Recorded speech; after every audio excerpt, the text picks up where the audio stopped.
Well, hello, and welcome to Rally FC.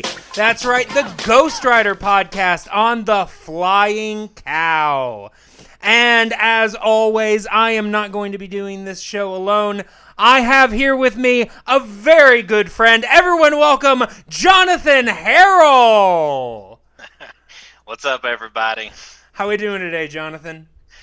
Oh, man. Feeling nostalgic today. That's probably the best way to put it, yeah. Had you even heard of this show when I asked you to do this? Oh, yeah, dude, I grew up on Ghostwriter. Did you? I was pretty excited. Yeah. I mean, we could get one of 4 channels in my household growing up, and my parents always at work were very latchkey, so okay. It was Ghostwriter. Well, that completely undermines my first question, because my first question is usually, how much do you hate me for making you watch this show? But apparently not at all. I don't know. I mean, there's still some bitterness there. I mean, it is rewatching a 90s kids show, so sometimes it's one of those things that's like, it hurts because I remember how much I loved it, and to watch it now is like, oh, the cringe, you know? Makes it tough. Yeah. All right. Well, I mean, okay, so you watched this growing up. I mean, I also did. Did you watch, I mean, in its first run, because it started in what, like 93, 94? So, like, did you watch it in its first run, or did you watch it on like repeats? Yeah, you know, if I probably didn't watch it on its first run, I would have been like 5-ish, and I don't really remember it. I remember other shows more, like Wishbone, Boy Meets World, Bill Nye, like those really stick out, but this one didn't like stick out as far as I remembered the characters and stuff, but I did remember Ghostwriter and all its weirdness. So yeah, I mean, probably reruns if I had to guess, but who knows? All right. Well, I mean, it's just so rare that I get someone that remembers watching this show, and the few that do, I know about it beforehand. I thought you were just being nice. Well, nope. You should have asked, man. You should have asked. Oh, well, let's go ahead and let's just jump right into this episode. We are reviewing today story arc 14, Don't Stop the Music. And the basic storyline of this is Lenni is basically offered a recording contract. Like, the producer just saw her at a talent show and offers her a recording contract, and that leads to eventually Lenni filming a music video that the team takes part in. But as the video progresses, well, there are accidents, and as there are more and more accidents, it becomes more and more obvious that someone is trying to sabotage this video to make sure that it doesn't happen, and it is up to the team to figure out who is behind it and try to stop them. So, did you remember this episode at all, or is it just no specific episodes, just like a jumble, like a vague recognition? I remember Ghostwriter because I don't think that you forget a ghost with such great skill like that, you know? So it's not like I remember even a single specific episode, and I definitely don't remember this. I mean, it was, right off the bat, like you said, like, this lady is just calling up this child's house and is like, oh, by the way, want to be a music star? And I'm like, maybe they established that she had a talent show. I think that was one of those like throwaway lines that I was kind of like, I think they touched on that. Yeah. Otherwise, this is creepy. You know? I mean, I will say this show is actually like one of the forerunners of being like a more like serialized show, because I mean, you know, it was definitely going off of the format of like old serialized type storytelling, you know, because each story is 4 episodes on its own. But most television at this time was very episodic. It was like one and you're done, and I mean, you're back to zero at the end of every episode. But this show often referred to itself, made references to things that had happened in previous episodes, and this is definitely part of that, because that talent show we actually saw in a previous episode, in a previous storyline, Over a Barrel, where the team was fighting. Oh wait, no, that wasn't Over the Barrel. It was whatever one where they were talking about gang violence.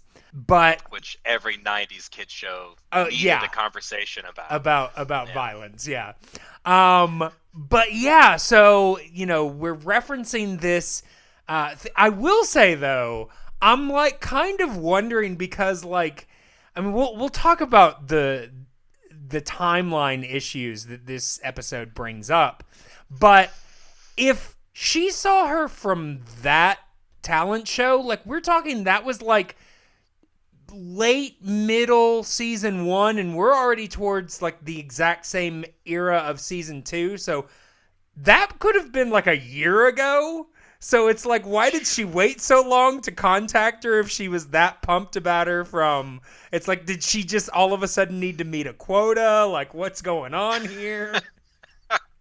Yeah, sometimes you want to see if that when puberty hits, if voice changes, like, dealing with younger kids, it's really difficult to really know how their future is going to be. It was good, though, that she did learn about gang violence and stayed away from that in order to have a music career. A possibility of a music career, yeah. When you put it like that, it makes a lot of sense, Yeah. I will say, the first thing that I noticed in watching this episode, and you probably wouldn't because it's the first one you've seen in forever, but the very first scene that we see, we notice Lenni's got a new dad. Her father has been recast literally from the previous episode, because in the previous, like, here's the thing. We have had a running joke on this show because Lenni's dad's appearances have been very few and far between. We'll see him in one story arc, and then we won't see him for like 4 or 5. Yet the team is always at Lenni's apartment with free reign. And so basically my hypothesis has become that Lenni is an emancipated minor, that this is her apartment, and dad just crashes when he's in town.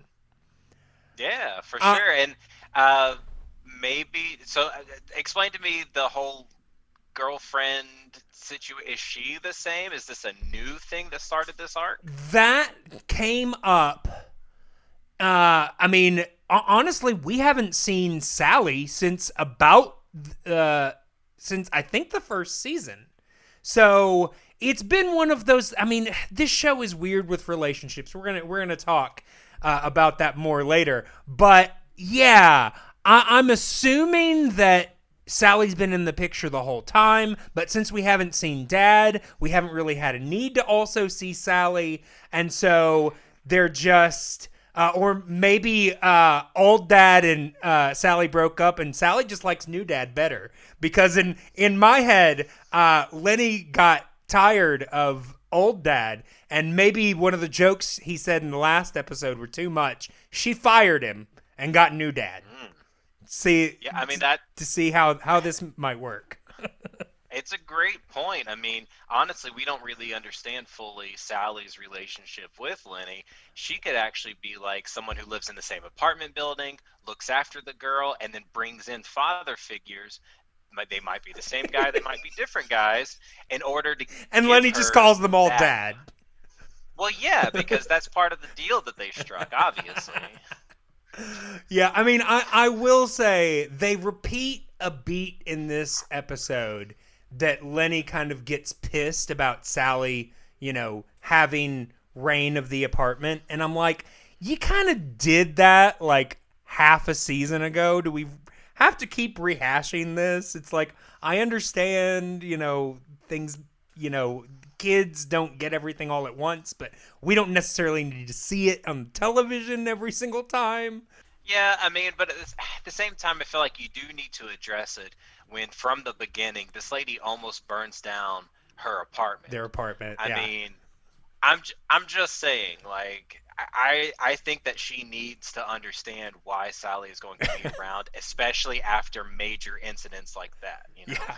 They I, probably don't even have insurance. yeah. I will say, I think the change, because, okay, so in the previously, Lenny's dad was played by Richard Cox.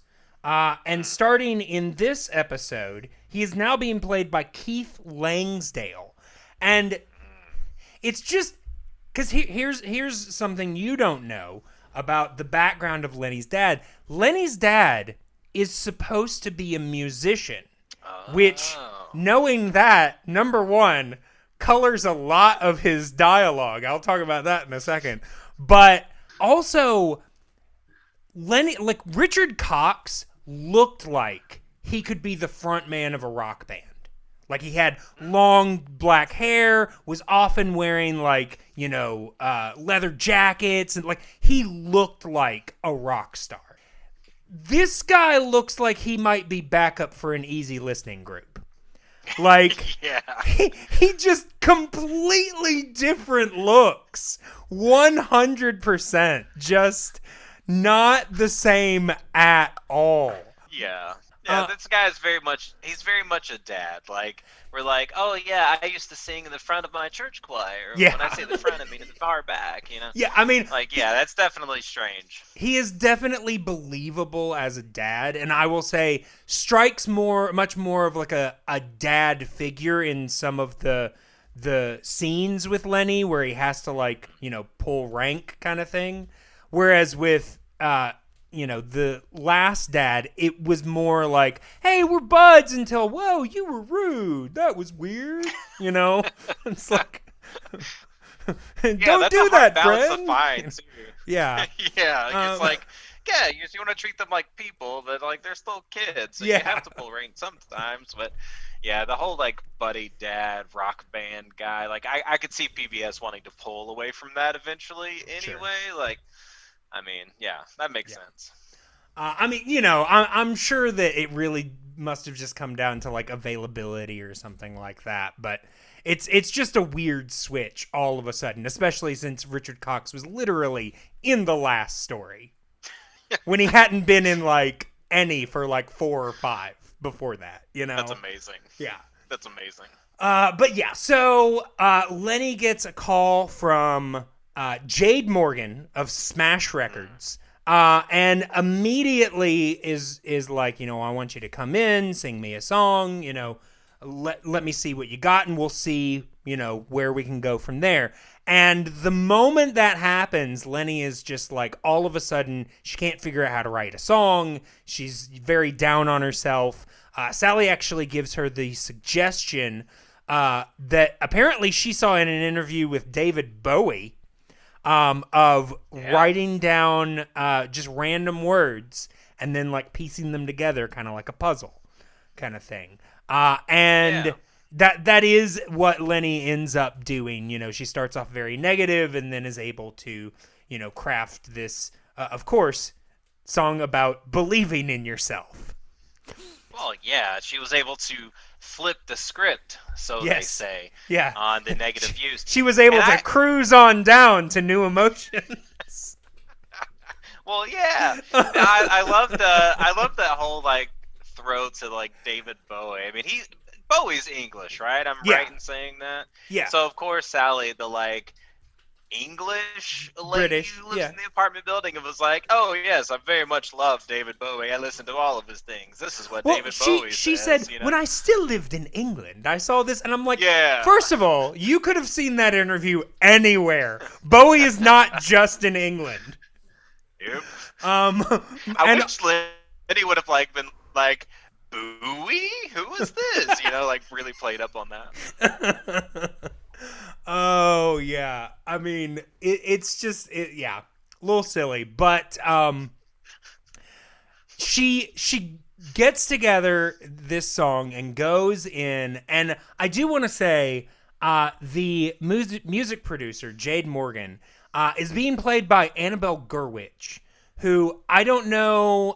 Did you recognize her at all?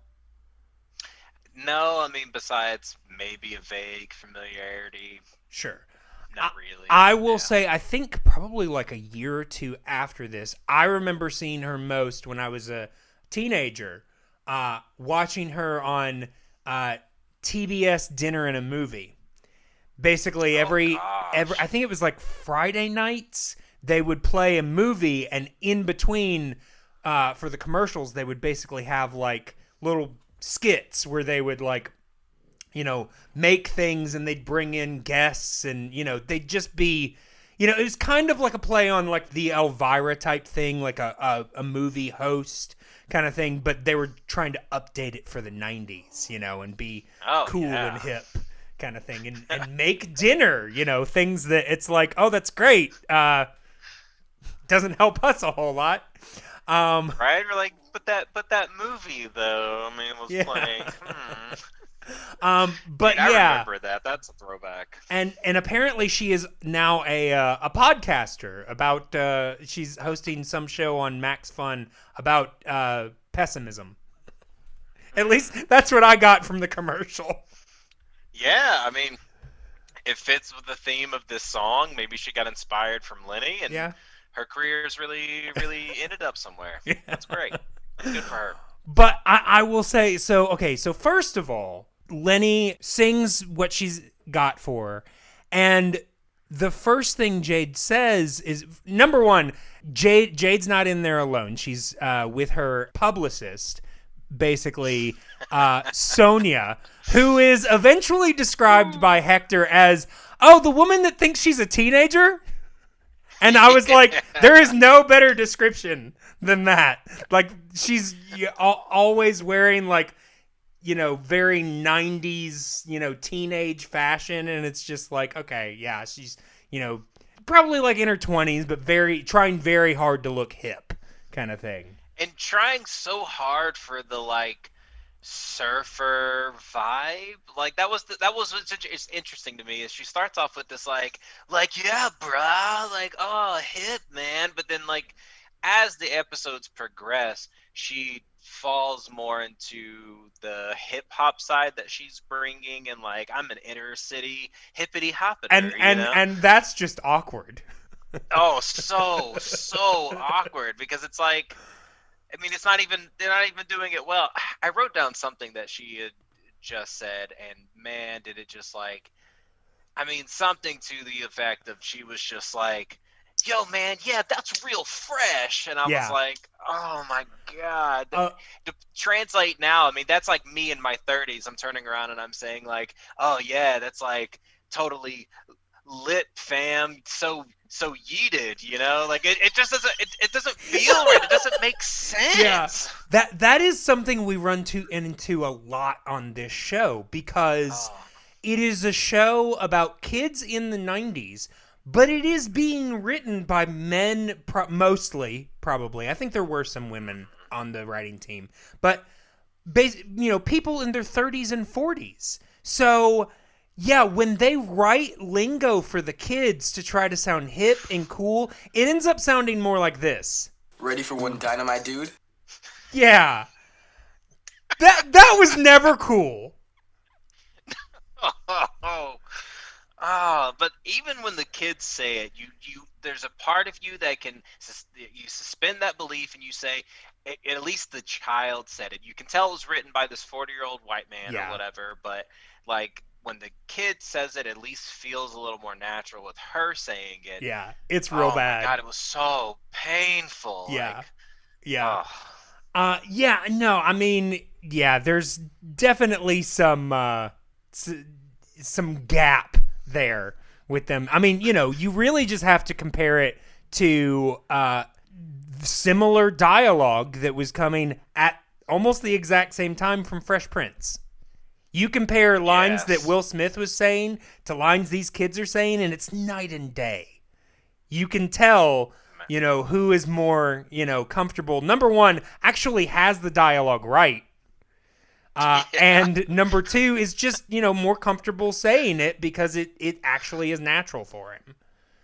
Yeah, I mean that's the difference between Philly and Brooklyn is what I've learned. I mean, Philly is hip, and at the time in the '90s, Brooklyn just Yeah. what the hell were you doing? Not at all. They were apparently real wholesome, though. Yeah, right. I was like, this is not what I read about Brooklyn. At least the Fort Greene area. Yeah, all right. right? But yeah, so in that meeting, they're listening to Lenny's song, and first of all, one of the things I wrote down is, man, they're doing real good with the stone face during Lenny's song, because anybody that has ever been in an audition, those faces of the people that you are auditioning for, it's like the worst because they're giving you nothing. And you're like, do they like this? Do they hate this? What is going on? And they are like, you can tell these are women that have been in an audition room and they were just told, oh, so just give us the face that our casting director did when we were casting you. Oh, okay. Blank. Nailed it. Nothing. Oh man, ain't that the truth? But they don't hold it for very long because the moment Lenny is done, they're like, "Oh, it was great, we loved it." But sorry, not Sonia. But Jade's like, "It's a little short. We need you to write like another verse." And Lenny seems shocked, and I was like, "Lenny, how long have you been writing me? You literally wrote a verse and a chorus, and you thought that was enough?" I'm like. I mean, maybe it was. I don't know her prior music career with talent shows and Sure. things of that nature, like you saw previously. But I mean, maybe that's what she was used to. I guess because you're right, man. Utter devastation of like. Yeah, she you is mean like songs can be longer, or more like songs have to be longer. It's like what? No. I mean, I will say, because they don't want. Songs to last forever. Her songs usually are a little shorter, but I mean, I don't know that they're like one verse and a chorus. I do feel like there have been because honestly, she's written a song for like every other story arc in this show. There was a lot of them, but I thought that was really funny. But what really made me laugh was Jade's note for the second verse. You gotta believe. I love that message. Write another verse about that. Oh, so write another verse about the same thing the whole rest of the song is about? Cool. Yeah, totally. I mean, you seem to have a good theme rolling with it. Stick with that theme. Oh, great notes, casting director. Like, I was just like, did you really need to tell him that? It's like, oh, because I was gonna write it about suicide. Thanks for the notes. I mean, honestly, how she started the song, it really seemed like, she had to write one song. This girl's probably written 20 songs in her life, tons, like maybe more, like tons. You're used to this, and then she's like, "Hey, just bring me a new song," and then she immediately is like, "Oh, I suck. Yeah, I don't believe I'm not good at this." And I was just like, well, is that the creative process? I mean, it is the difference. And, you and I have both performed. So the difference when you're coming up with stuff for yourself and when somebody else is like, perform for me. Yeah. All of a sudden, you got nothing. Yeah, that's a good point. I'll definitely give you that. But, yeah, I love that 30 seconds in, she's like, ugh, but... Yeah. Well, then that needs to be about 4 minutes, and her jaw dropping. It was like, but that's like 10 times longer, Like, it took me all day to come up with this much. I'm like, girl, you've been working on it for one day. Like, it's okay. Like, take your time. Well, and it's not like she's like, I need you to come in tomorrow. I think she has like a couple of days for this. But yeah, she does freak out a little bit, but she gets the rest of the team to come and help, and basically they use the same method that Lenny used to write the first part of the song. I have to wonder though. I wrote down. I was like, so is the rest of the team getting songwriter credit on this? Because that's. They literally helped you write at least the second verse.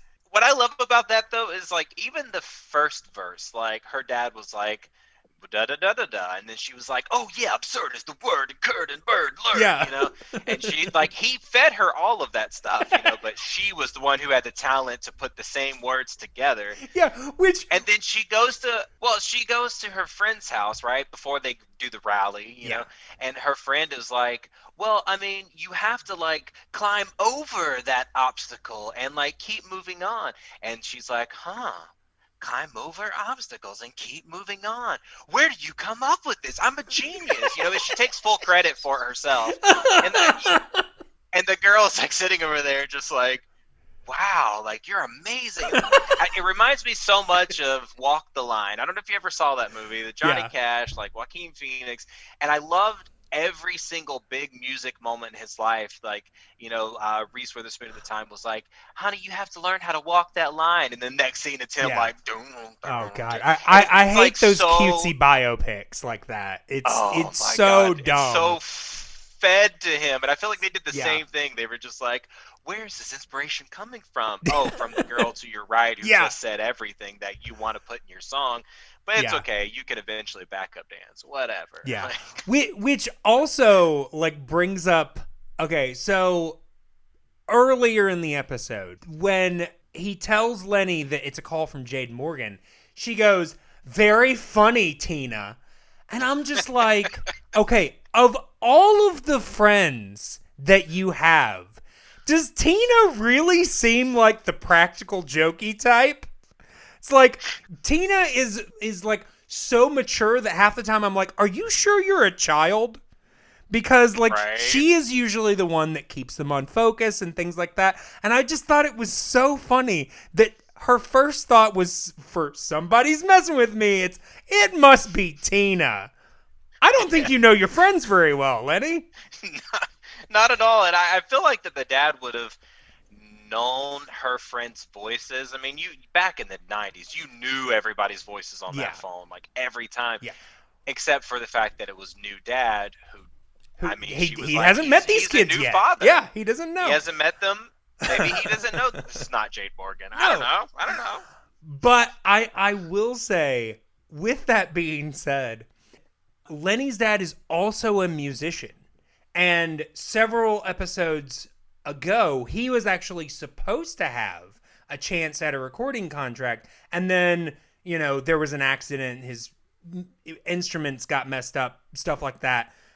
They never explained whether or not he got another chance for a recording contract or anything like this. So I rewatched this yesterday, and I realized when he gets that call and hears it's Jade Morgan, he expects it to be for him. Oh, and then good. He's like, and so does everyone else. And then he's like, Lenny, it's for you. And from then on, just about every one of his lines, with the knowledge that he was expecting this to be his break, you can really kind of read a lot of you can feel him just seething. He's trying real hard to be supportive. There are times at which, the video's going bad or things like that. And he's like, I really want this to happen for you, honey. I really do. And then there's a part in the episode when they're gonna do the music video, and Jade's like, "Oh, and you can sit over here while we're recording." And he's like, "Yeah, I'll stay out of the way." And it's just oh my God. All of his lines. I'm just like, man, he is trying so hard not to hate every single moment of this. Oh, that is, not knowing that is such a good point. I'm thinking back, and that does color everything completely different. And it's funny that you say that the reason why I didn't get to finish recording was because of an accident that had to do with this music. And I'm like, maybe that's the curse of the family. People want to sabotage them. Well, see, that's the thing. When all of these accidents start happening, and they're like, well, everybody that was at the studio is a suspect. They're like, oh, except for, Jade. Oh, and except for my dad. I'm like, I wouldn't rule dad out so fast. It's like I mean, I doubt it, but you might want to double check on that. Because he's having some difficult feelings. Gosh, that would be hard. It would be really, really hard. I get that. Oh yeah. Oh. All right. So We have to go back. If we're going back to, I know you're going to No, the go kids ahead. writing the music together, but I have to touch on this one theme that happened 3 or 4 times Sure. through this episode, and I don't remember the guy's name. I remember his cousin was Casey. I don't remember his Jamal. name. Okay. So Jamal. That's right. yeah, this is one of the subplots. Yeah. Yeah, one of the subplots, and I have to touch on it because it was driving me crazy. He goes to his grandma's house. He talks with Casey. Well, it's He actually is his in the house, entire but yeah. world. Or his house. I, yeah. Actually, I think it's And grandma's house, but they all live there together. That makes sense. I remember her like calling home for some reason. Mom was in some accident or something. That's why Yeah. she was over. But the fact that Jamal was coming over and like had this great moment with Casey, she's absolutely adorable. Love her to death. He asked her if the letters have come in the mail. Which Yeah. is, first off, it's 90s. It's like, oh my God, that's amazing. But second off. He says the words, "Any letters in the mail for me? I want to see if I got into high school science." High school science? Like, do you receive that letter in the mail? Like, what am I missing? It was the high school of science. He's in which is my point. Yeah, he's in middle school right now. So, it's like a magnet school type thing. He's trying to get in a specialized high school after middle school. Which makes absolute perfect sense. I completely understand that. Sure. It takes this man 4 episodes to say the words "the" and "of." I swear I rewatched it 17 times at least. He kept saying, I want to know if I got into high school science. And I was like, I didn't know that was something that you could have gotten out of, because high school science was not for me, man. I would have been like, oh, the letter never came in. Whoops. But finally, the last episode, he actually gets the letter. Spoiler alert. Yeah. And it says on the letter, and he actually reads it out, the high school of science, which makes you believe, hey, they're in an inner city. It's a specialized school. That's great. He's a genius. Yeah. I'm not. But that drove me insane, man. Yeah, that's actually picking up a plot from actually the last story. In the last story, he was writing his his letter to try to get into the High School of Science. So in this episode, he's waiting the whole time to get the letter to see whether or not he got in.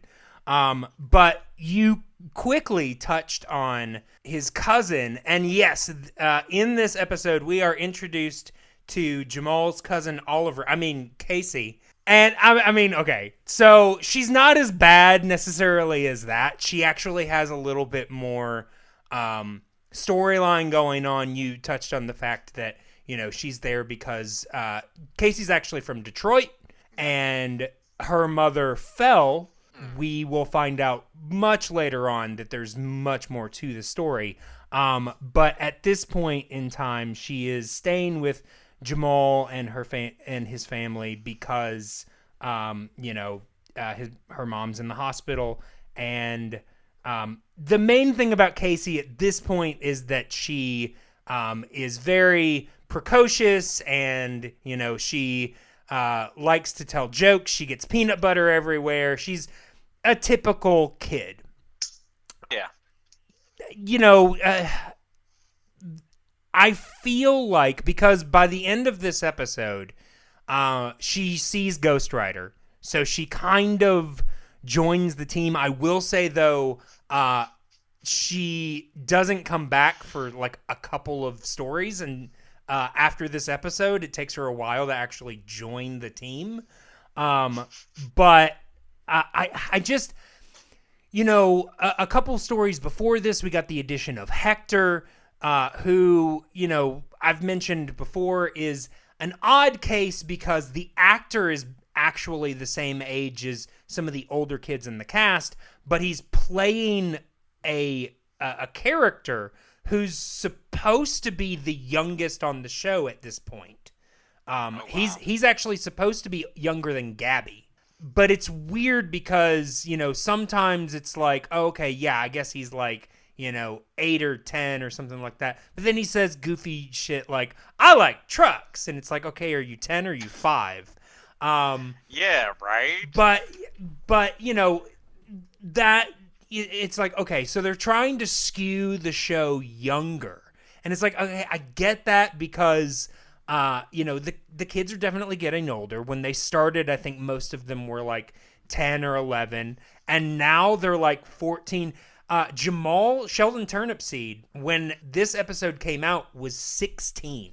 Oh, wow. And he's playing 13. And, all of the rest of them, I mean, not as old as him, but they're still like playing, a year to 2 younger than they are. Or, in the case of Hector, 5 years younger, because he's like 15 trying to play 8. Or however old Hector is. They're never explicit about that. But yeah, it's just, it's real odd. And, with the addition of Casey, obviously they're trying to skew younger. And I don't know, I just remember liking this show more when it was more of the original cast and liking it less the younger they tried to skew. I mean, probably part of that was because I was growing up with the cast and I was vibing with them more. And these younger kids, I was like, I don't care about them. Well, yeah, I mean, exactly. You said it. Like, you're growing up, you're getting older. So Yeah. where you thought 13 might have been like the coolest, oldest ever, once you hit 15, you're like, 13-year-olds, they don't know anything.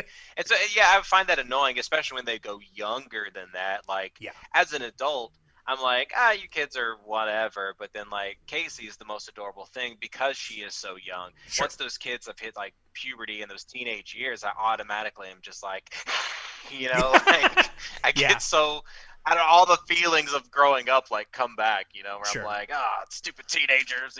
Well, and But also growing up with them, I could definitely see that. Yeah, and also, the first time I watched this, I probably was carrying over the feelings that I had of watching it before, but I watched it a couple of times in prep for this, and the more I watched it, the more I appreciated the work that Latika Vinson is the name of the actor playing Casey, and I appreciated more the work that she was putting in. I was like, this is kind of a tough role for a kid her age, playing this girl who's, sad about her mom and all this kind of stuff, but at the same time, still having fun and all this kind of, it's a tough line to kind of balance, and I think she does a pretty good job. Oh yeah, completely. Like I was really, you're like, it's a PBS show and it's kid actors and that kind of stuff. But like she really delivered that sad scene. The one where she wanted to hang up with her mom was like, okay, like I love you, bye. Like that one was just heartbreaking, Yeah. man. Like absolutely, mad props. But yeah, another thing that we have going on that fits more actually with the main story, but I just haven't mentioned it yet, is while Lenni is preparing to go back to Jade with her second verse, she's written the song, she gets a call from Marlon Campbell, the man or the owner of In Your Face Records. And Marlon Campbell is played by Robin Leach from The Lifestyles of the Rich and Famous. Did you see this show at all as a kid, or was that too far back for you? Lifestyles and the Rich and Famous? Yeah. Yeah, I only know the Good Charlotte song, I think. Oh, okay. Yeah.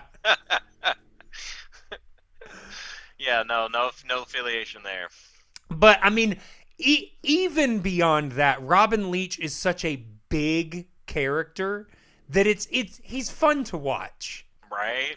No, I'll definitely give you that. Like, he immediately from like him just calling her, you're like, oh, cool, you're the sleazeball bad guy. Like within 2 seconds. I mean, Yeah. and that's I get that sometimes that can be writing, whatever, but man, that is a guy who from the first second he's on screen, he knows what kind of character he's delivering. Yeah. And it doesn't hurt that like Jade Morgan's background's like gold records and his is like taped up pictures on a wall of like it's like maybe it screams it screams 1970s. Like it literally it looks like the guy who designed the old set for Price is Right also designed his office.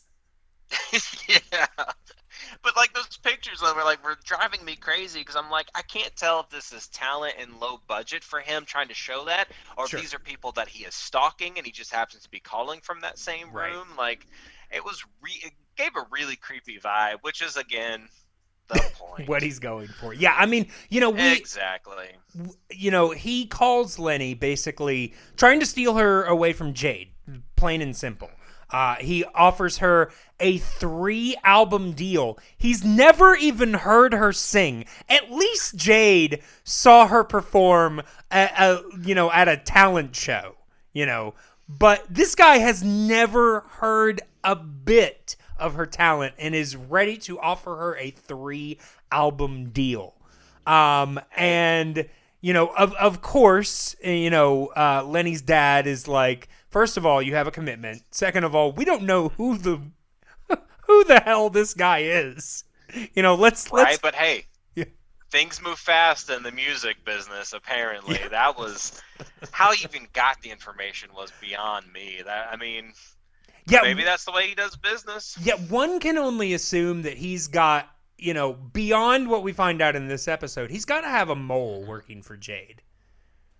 Right, and it's not a bad business plan if you're with somebody who has the talent to actually pick out stars, and you're just trying to like swipe them up, offer them a bigger deal. I'm not saying it's right. I'm saying that sounds like the industry. Yeah. Well, I mean, because we find out later in the episode that Jade used to work for him, and then she started her own company. And even Dad says when he, checks in on Marlon Campbell, oh yeah, he had a lot of big hits back in the 70s. And I'm like, that's like 20 years ago from their standpoint. But from their perspective, that's like 20 years ago. Even if you're saying it was, late 70s, so like, more like 10 to 15 years, that's a long time to not have a hit in the music industry.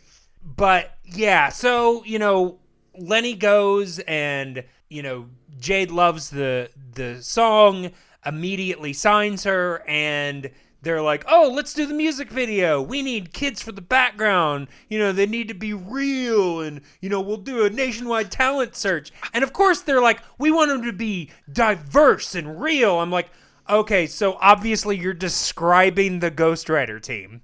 So we know where this is going. Yeah. So, and the kids, like I said, Tina has been pitching this from the beginning. We should be in your video. That'd be awesome. And, they love them, and that's going to be the plan. But we immediately find out at the beginning of the second episode that, number one, Alex is not going to be in it, even though he showed up at the recording label to be like, put me in the video. And then at the beginning of the next episode, Gabby's like, I can't believe you're not going to be in the video. And Alex is just like, I can't sing and I can't dance. I'm like, then why did you go? You big dummy. Right. And while he's doing that, I'll have you, like, mind you, he's looking for his basketball, which of course he's blaming his, I suppose, sister for hiding his basketball. And he's like, oh, here it is in this big, long purple tube, Like, that is where you hide your basketball in the 90s. I guess that was a trash can. I was just like, oh my God, is that the most, 90s set piece of all time ever? But yeah, that really felt like it came out of nowhere, especially since he helped write the song. Again, all the kids should have credit for this. He came up with some of the best lyrics, minus Jamal with the greatest one, of course. Cruise on down. But, yeah, or which sounded so bad coming out of it, when he said it the first time. I was like, that sounds real unnatural. I gotta cruise on down to class. What I really love though, every time they're like, someone else is like, "Yo, live pretty," and then like they're like, "Oh yeah, write that down," and then someone else is like, "Yo, cruise on down." They're like, "Yeah," but then they keep in between those, they keep flashing to Jamal, and he's like, he can't think of something, and then he's like, and he can't think of something, and finally he's like, "Got it, stand tall." Yeah. That's it. And they attribute the best lyrics to Jamal for saying the words "stand tall." Like that absolutely floored me. But you're right. He was a part of the writing, and then suddenly he's abandoning ship. He's like, "I want nothing to do with this Lenny character anymore. Yeah. Your music is beyond me. Whatever." Yeah. I mean, which is a very teenage moment, I feel like. yeah, it really just left me saying, That's not good enough, Alex. just not good enough. I mean, you know, Nice. of course, it's really to set up his small side plot, which is actually going to lead into the next story. But we also find out that Tina is also not going to be able to be part of the video, but she's got a more legit reason because one of her relatives is having a wedding and she's a bridesmaid, and apparently they've been planning this for a year.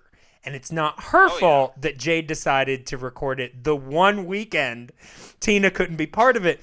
But I'm just like, okay, I'm sorry. Okay, I understand what you're doing with the character, but why did you set this up for this character and then all of a sudden pull the actress? Because Tina is in the third and fourth episode, and she's in all 4 episodes. So I'm like, why did you pull this actress from the main part of the rest of the storyline for no good reason? Because we didn't know about Tina's cousin's wedding. Yeah. Now that definitely seemed odd. I felt like that they pushed her so much in the background that I don't even remember her being in most of these like episodes. Yeah. Because I was like, oh, okay, the child couldn't like perform anymore for the day, whatever. They have to like send them on. They can't be a part of these episodes. We need to keep filming, so we're just gonna say she was at a wedding. It's been planned for a year.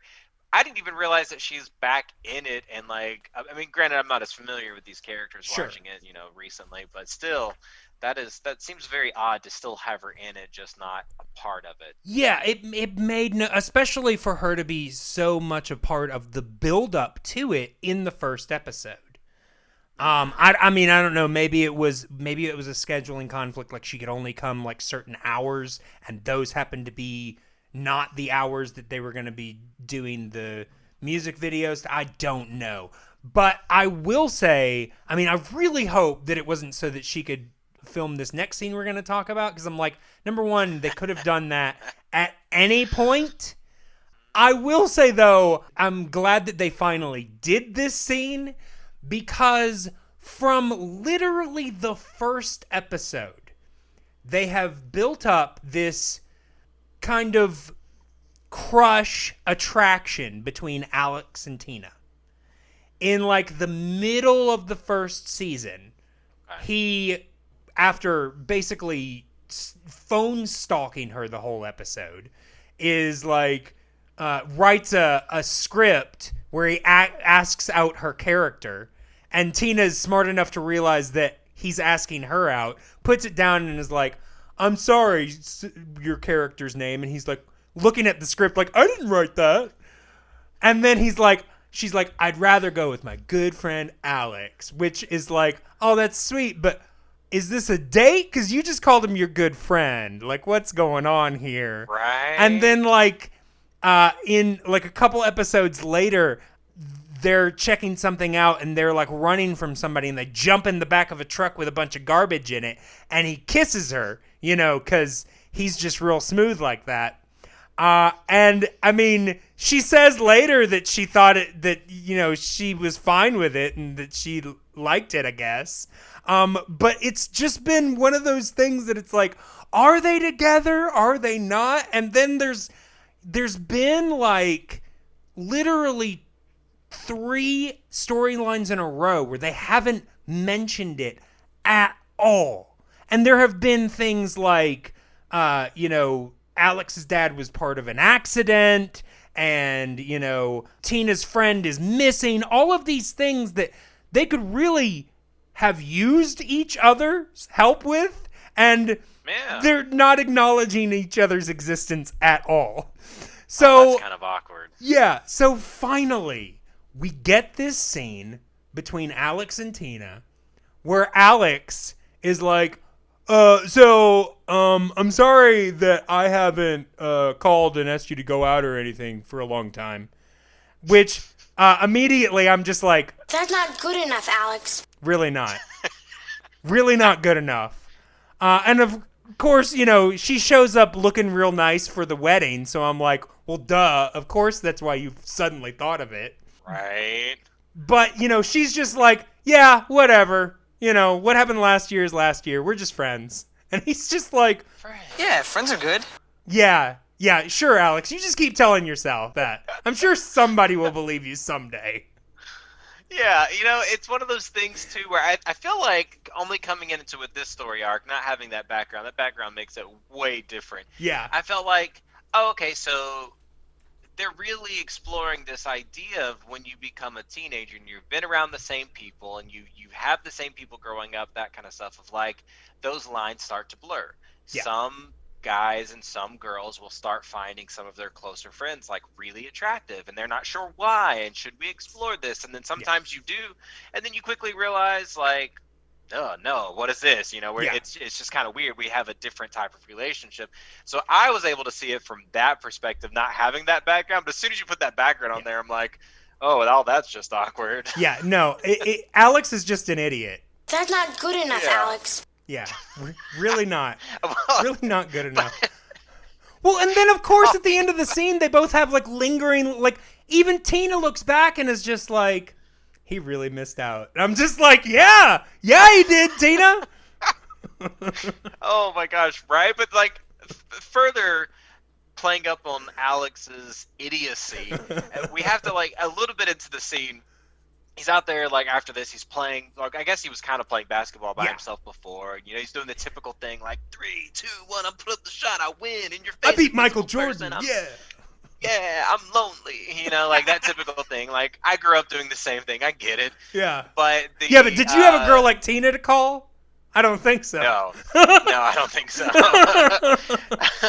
It was definitely just me playing basketball by myself.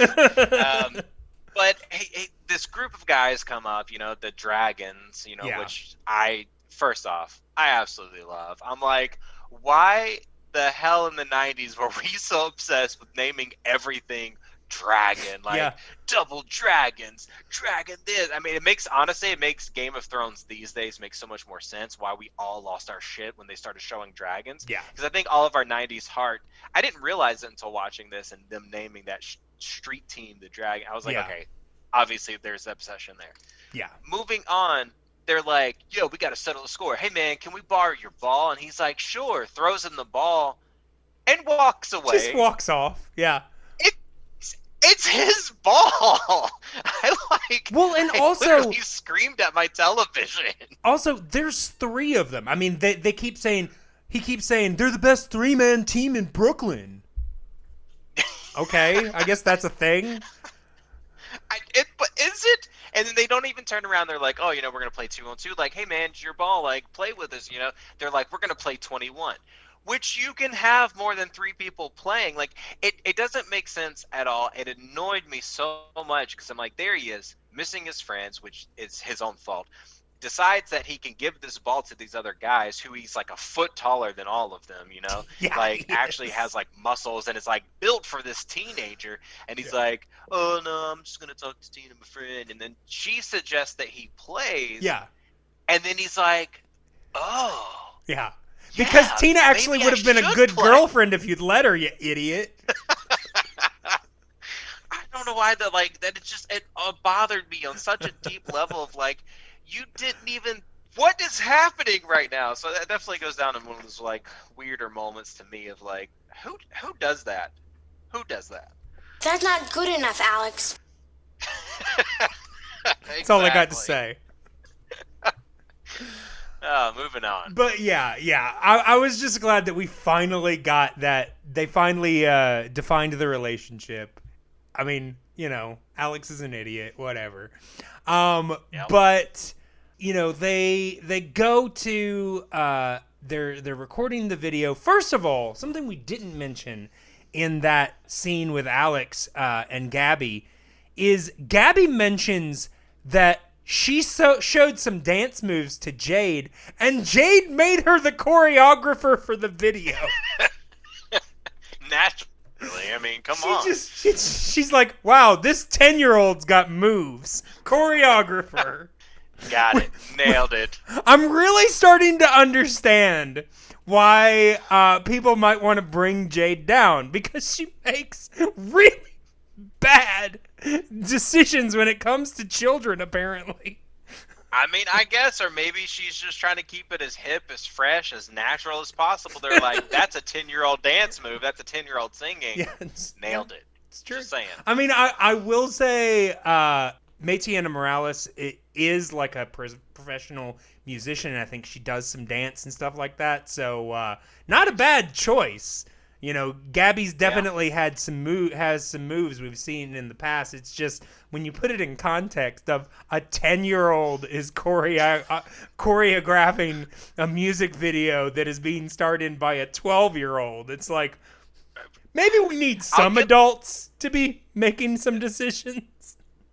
I mean, first of all, the adults were trying to sabotage it the whole time because there were only adults at that point around. So maybe she made the right decision in keeping a good child choreographer.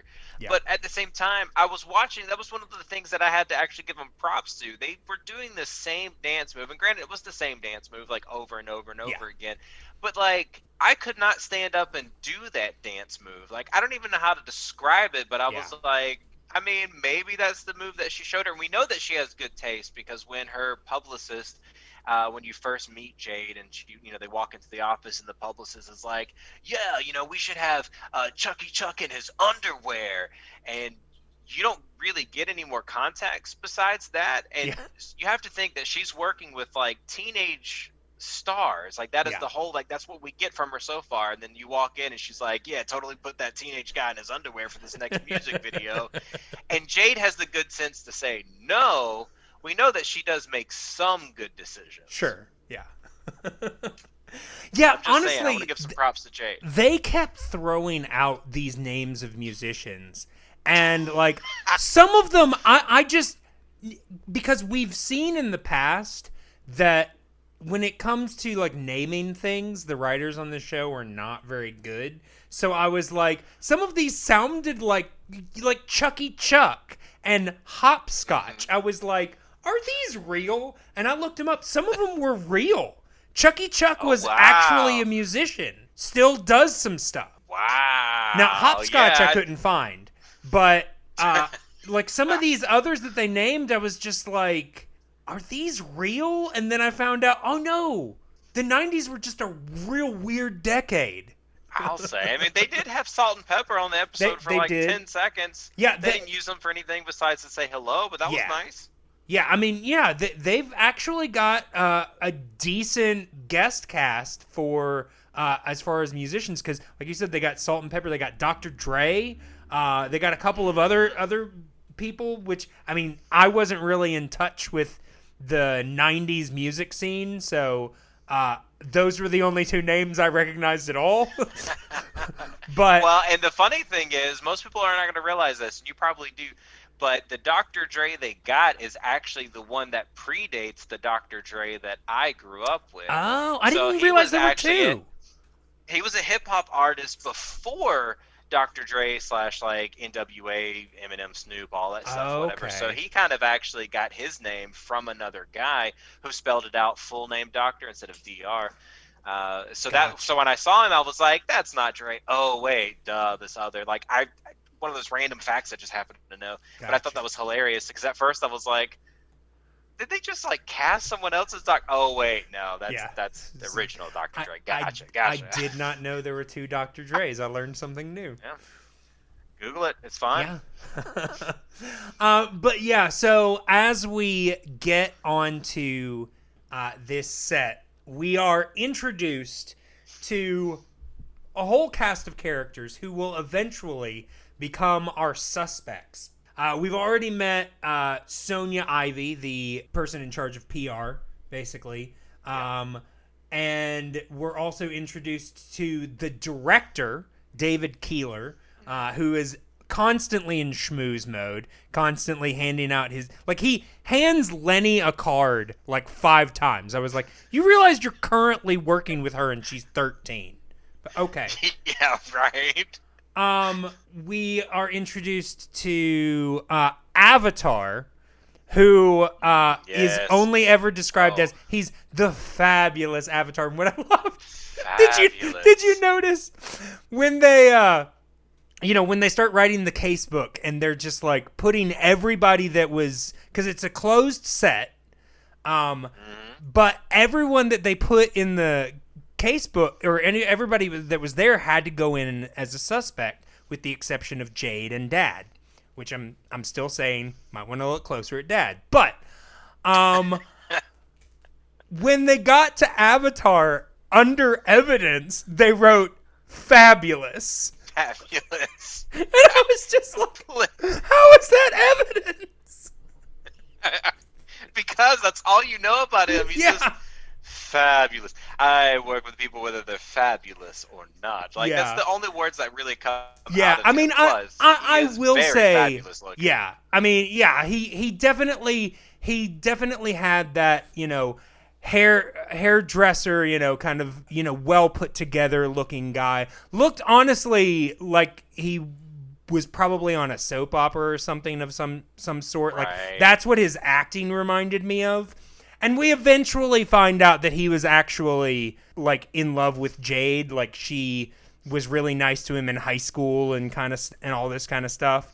And he starts leaving notes, which at first they think are from the person sabotaging, because the first one at least sounds real creepy, because he's like, now it's finally time to pay you back. I'm like, that is not a phrase that you use for anyone except for in the case of revenge.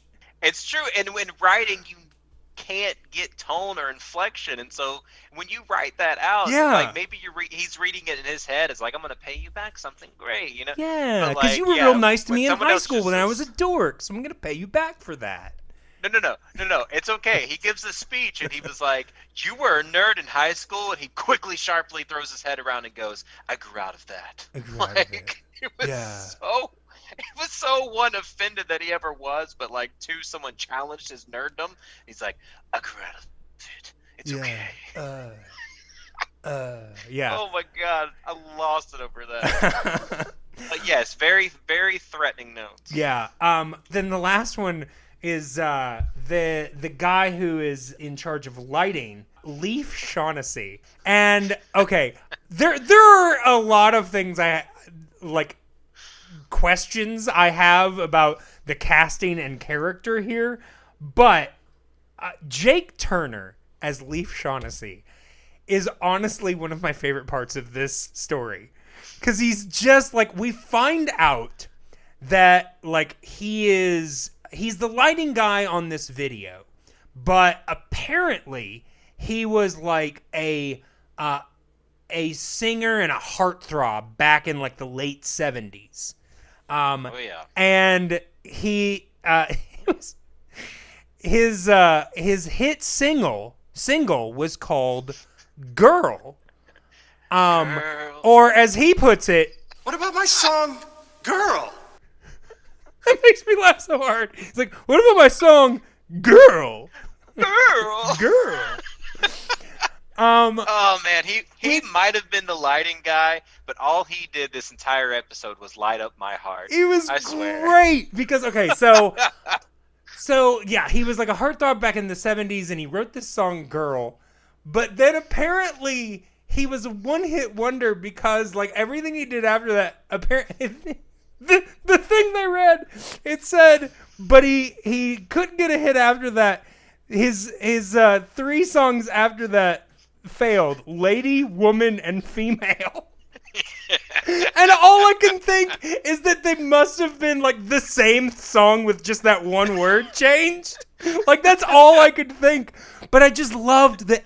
Just about honestly, almost every time we saw him or every time he got a line, he used as an excuse to sing his song.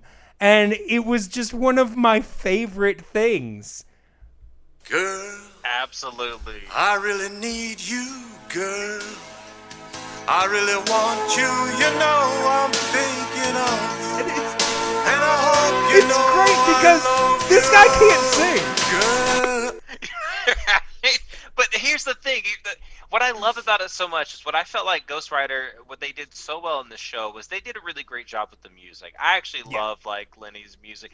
I thought that was the most 70s sounding, like Michael Bolton-y, Yeah. Lionel Richie, like where Lionel and Bolton, like they could actually like sing, but Lionel, as he got older, sometimes flirted with that line of "I'm just kind of talking sexily over music." So I felt like that's what he was doing, and they do that flashback picture of him like on that magazine, and it was like, I mean, the guy was like, I mean, long flowing hair, like showing his chest all over the place. Like it was a really attractive dude. So honestly, he didn't have to say much besides "girl," which every time, you're right, those cuts killed me. It was great. Like, honestly, I had a hard time picking which one to pull because, like, there were, like, different ones. I was just like, this. And that song has been stuck in my head since I was a kid.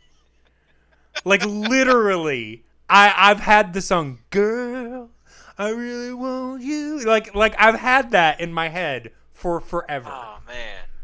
I mean, that's what I'm saying. The writers did a great job with their music. It sounds like an actual one-hit wonder song, and I loved it. I was like, I'm a huge fan of pop. I'm always going to be a sucker for it. I can't help it, and I would have loved the shit out of that song, straight up. Like, amazing. But the one problem I do have with his part of the storyline is that the timeline for me doesn't work. Because his story is that in 1975, he was discovered by Jade. How old does Jade look to you? 30s at most, right? At the most, I'm going to say she was my age. Like, that is the far-fetched, like, I'm thinking which late means 20s, she was 15 when she discovered Leif. I mean, Leif is like easily 10 to 20 years older than she is. At like least. You really feel that way. I absolutely love that line too. I wrote that down immediately because I was like, oh, did she now? Oh, okay, all right. Yeah, and, of course, his whole storyline is that because, she abandoned him when his song started sucking, because he's writing songs like, "Female, I really want you, female." Oh, man. I want to hear that version now. Oh, I do. Like, honestly, like, I would buy the album from this episode. And you could just give me like 4 different cuts of girl, lady, woman, and female. Just give me that. That's all I want. Perfect. Absolute perfect. I want the whole song because all we got was the chorus. Bring this guy back, man. Have him record all 4 versions.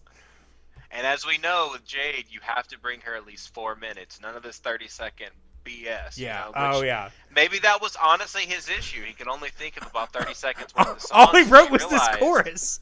And I can imagine that when she discovered him at the gas station, this is what he was singing. I think this is the only song he's ever written. It makes sense. It's like, hey, well, milk this while we can. Yeah. No. But what I thought was funny is that when Hector was asking her if she had any enemies, and he's like, what about Leif? Is he mad at you? And she's like, I don't think so. I gave him a job when he needed one last year. I'm like, you really don't know your people. Nobody in the show knows anybody. They're trying to play it down, but man, did they not? She should have at least maybe talked about it a little bit more, like acknowledged the elephant in the room a bit. But no, I mean, he was back at a gas station. Yeah, He it's was like, lucky well, to I be did working with drop me him again. when his music career failed, but then I gave him a job as a lighting guy. I'm sure he's pleased as punch. Yeah, I was actually, before they did his little turn that he was a musician, I was actually really, really upset for a minute because they were just like, he's like, what do you mean? Of course I don't like being the camera guy. Who likes being the camera guy? I want to be in front of the camera. And I was like, you're really taking away from the true artistry that is being someone who operates a camera. Like, being able to, like, cinematography is this beautiful, amazing thing, and rarely does the person who sits behind the camera want to be in front of it, but you're like really playing up that angle. And later it made more sense that he started off in front and now he's stuck behind. Right. Made a lot more sense, but man, I was like pissed off for a second about that one. Yeah. I mean, I will say, just a minor correction, he runs the sound, the lighting. Oh yeah. And I right. think he might also do the sound, but it's mostly the lighting because, and I didn't think about this until you just mentioned it, but the director is actually also running the camera. I just realized that. Time. Yeah. And I'm just like, trying to think of how many directors I've ever even heard of that run their own cameras. Man, incredible. I mean, maybe that's why she hired him. I mean, that's a 2-for-1 job there. Like, apparently he hasn't worked for a while. Because we do eventually find out that David, the director David, is actually the person who is doing all of these sabotages because he hasn't worked for a while, and basically Marlon pays him and says, if you sabotage this video, then I will give you several jobs after this. Oh yeah. So as we can tell, Marlon he's a hustler. The great promiser. Yeah. Promiser of things. With no clue of the talent of the people that he's promising. Probably a reason that he hasn't had a hit since the 70s. I'm just saying.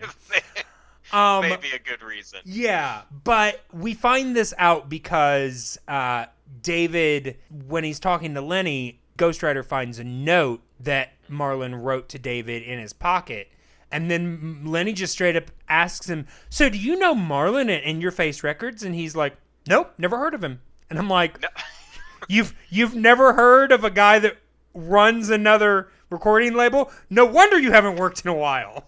Right, though? Like, that, they made it so awkward, Like, yeah. Obviously they're going to play up on something, but, man, it was so just like, you're in the same industry. Like, what?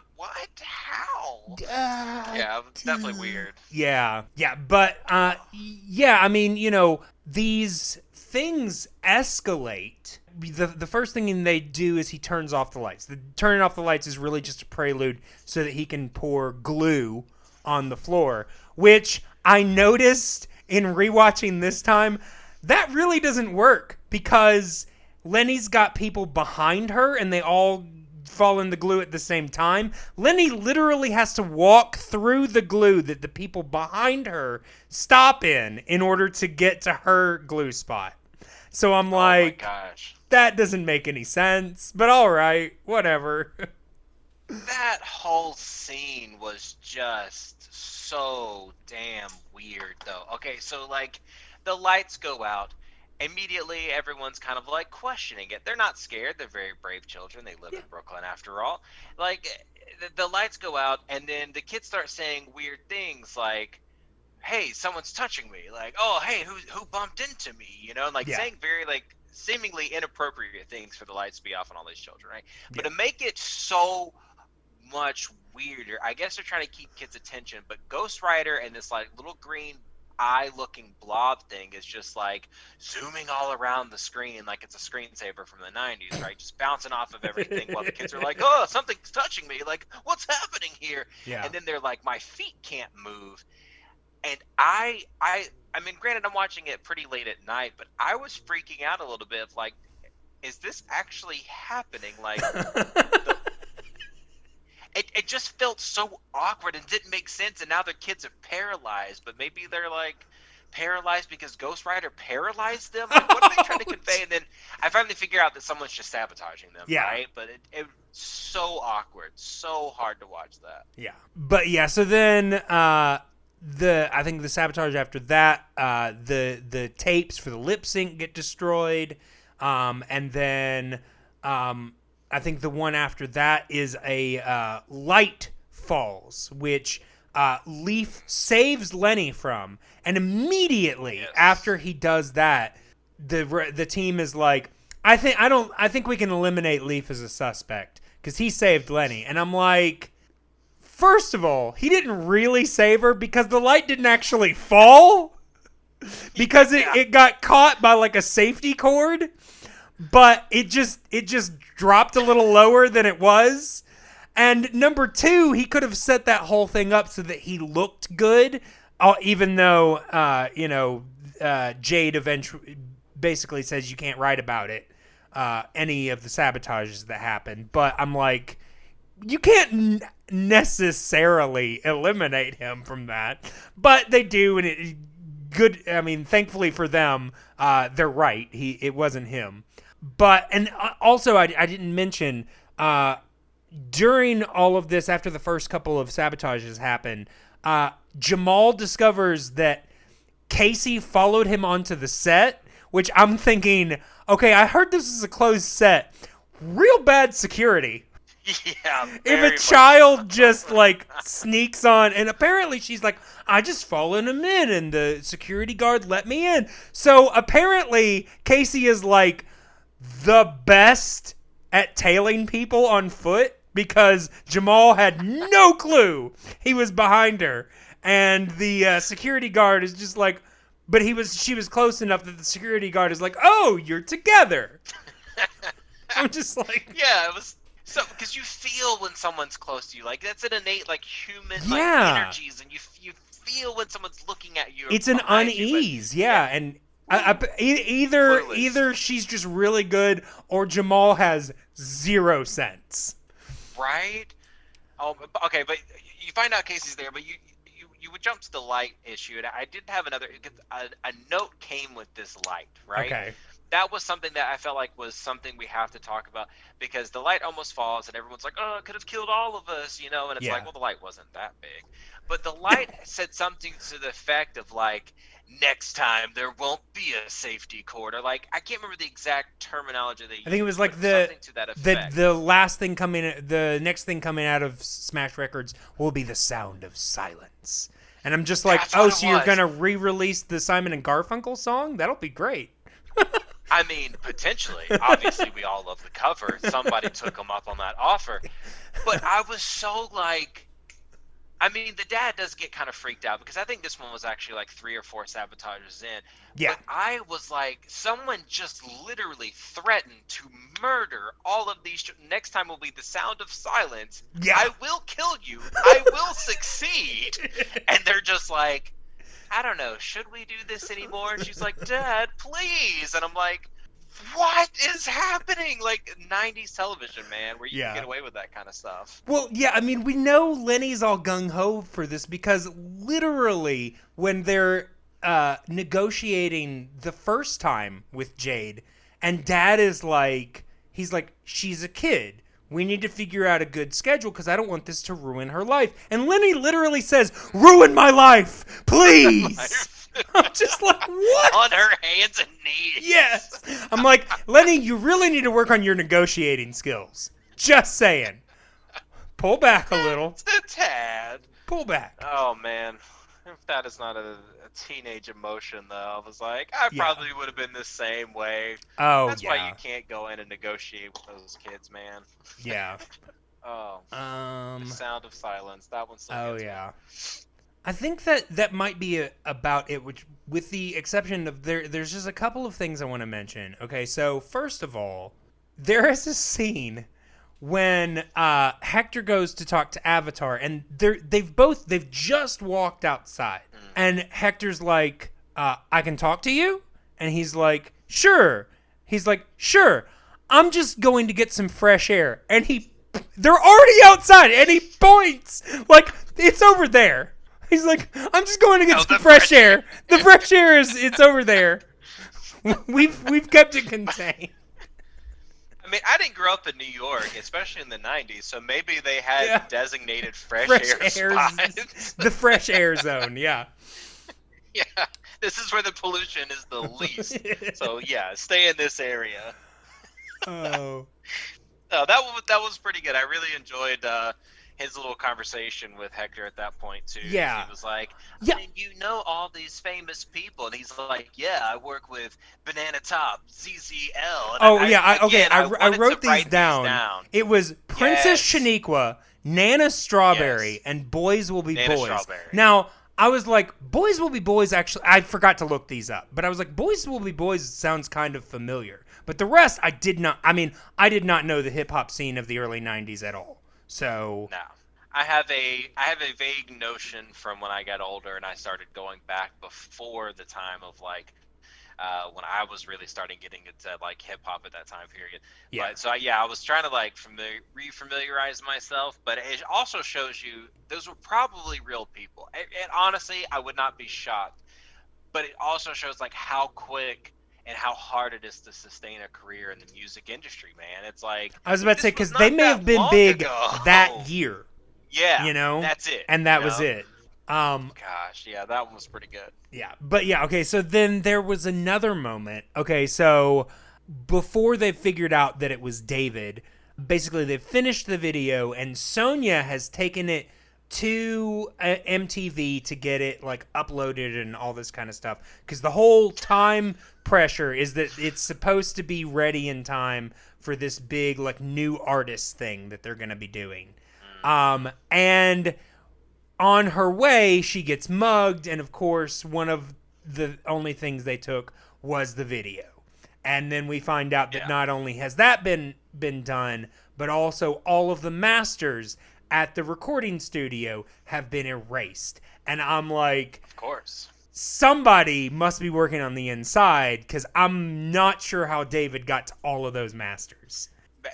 Honestly, But- this guy has some pull. He obviously Yeah. had some favors that he had been waiting. He had been called in. Yeah. He should have been using those for his career. Instead, he uses them to sabotage Lenny for potentially $5,000. Well, and also I'm like, you're ruining this offer to get another offer. It's like, but what if you could turn this into more? You're just being an idiot. It's like, yeah, it doesn't like make it didn't make any sense. But then to turn, not only he's like working this job and he's secretly working for someone else who potentially, like you said, it's a bad business plan. Yeah. But he mugs a woman in broad daylight, and she describes the mugging. I was like, are we really going into detail right now? Like, he grabbed me from behind, he pulled me into an alley, put me against the wall, and snatched the videotape. And I was like, no, stop! Yeah, I yeah. do I was not about need to say the it details gets of real this scary mugging. for a second there. God. Yeah. And I was like, I mean, again, growing up in the country, like, I didn't really, like, you know, I wouldn't have understood growing up in the inner city Sure. whatsoever. And so maybe I was like, maybe this was just a regular thing that they were just like, yeah, we always talk about it. Like, I got mugged 3 times last week, you know? Like, this is just a normalcy? Yeah, I mean, I have heard some people say that they got mugged several times living in New York, you know? Yeah. I mean, I've never lived in New York. I wouldn't know for sure. I don't know if, you know, it'd be different in different time periods, but I have heard people say it more like it's normal. I don't know. Yeah. But And they treated it like it was, Yeah. that's for sure. But when we've realized what is going on, you know, initially Lenny's upset, and then she realizes, you know, that they're both being attacked, and she says, "Well, I can't be mad at you because I guess we're in the same boat." And all I could think of was, yeah, we're in the same boat. The USS sucks to be you. That would have been perfect. Oh my gosh. Oh, That I have to say, throughout all of this, I did note 2 major things going on here. yeah, One was that Ghostwriter really doesn't do a whole lot. Like, I thought I remembered Ghostwriter, like, you know, like, and investigating more or teaching them to write more. Like I had this weird like notion, and in this character, like this story arc, he doesn't even show up for the first like barely shows up in the first episode at all, and Sure. then like they kind of like carry it on further. But what I did realize that this show, instead of just being called Ghostwriter, should have been called Incredible Children Calligraphy. They were writing these notes, and every handwritten note, I was just like, holy cow, like this is like, I can't even fathom ever writing something in my entire life. If I practice from here on out something as good as these children were writing out. Yeah. I mean, that was what I really pulled away. Yeah, I mean, I will say I'm pretty much convinced that they had like a writing double, because if you notice, the majority of the kids have the same handwriting. Yeah. And, you know, there definitely are episodes where, number one, that was actually something I noticed about this episode. Most episodes, when the kids write something, we hear them say it, and then we also see them write almost every single letter. Like, it is... because it is about the education. They did a lot less of that in this episode, and I don't know if it was, you know, because the kids are getting older and, you know, we're trying not to dumb it down as much. Maybe it was a difference in the director, or I'm not sure exactly what the decision was for doing less of that. And yeah, I mean, they did have, you know, Ghostwriter, you know, look in on the different suspects and stuff like that. You know, I didn't mention he finds a note that Sonia wrote as, you know, the PR person, and he thinks that Lenny's been in another accident because she wrote a fake report of another accident, of, you know, a car accident. Then, you know, Sonia teaches Gabby about PR.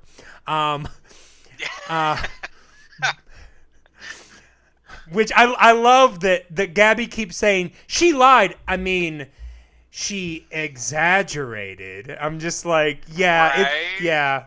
you can call it lying, Gabby. That's really what it is. Yeah.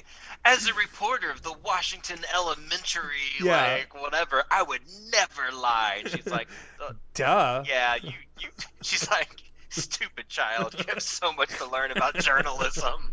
Like, which I feel like was very fitting, considering that's a hot topic these past, like, 5 years or so. Yeah. I was just like, wow, they were, like, really approaching that then, which I thought was kind of hilarious in itself. But this did teach me something about Ghostwriter, because one, I expected it to be a bigger part of it. Eventually, Ghostwriter does become, we know he's a he. They keep saying that, but I thought it was absolutely fascinating. Despite the kids openly talking to Ghostwriter out loud, Ghostwriter can't hear, can't speak, can only read. Yeah. Like, that floored me when she, like, Ghostwriter's like, hey, is something wrong with Lenny? This is what I read. Mm-hmm. I was like, that is so telling. It was such a big deal to me that, like, okay, so they're treating it like normal because they're talking out loud, but truly, Ghostwriter's stuck in the written world. Yeah, and, you know, there definitely are episodes where they treat him more like a character, and then there are times that they have a tendency to treat him more like a tool. And this one, I mean, they gave him some things, like, there is something I want to mention, because he mentions when he finds out that Lenny's going to be in a video, he says, I want to be in the video, and of course, they're like, well, how's he going to do that? And here's the thing, you watch the video, and for a PBS Kids show, doing an impression, basically, of an early 90s, like, hip-hop video, it's actually kind of fun, you know, it definitely has that PBS flair to it, but I wrote down, I was like, can other people see Ghostwriter in this video? Because if they can't, then a lot of the things these kids are doing make no sense. Because there's literally a shot where Gabby is juggling balls that Ghostwriter has made himself into. And I'm like, if they can't see what Gabby is doing, it just looks like she's raising her hands like an idiot.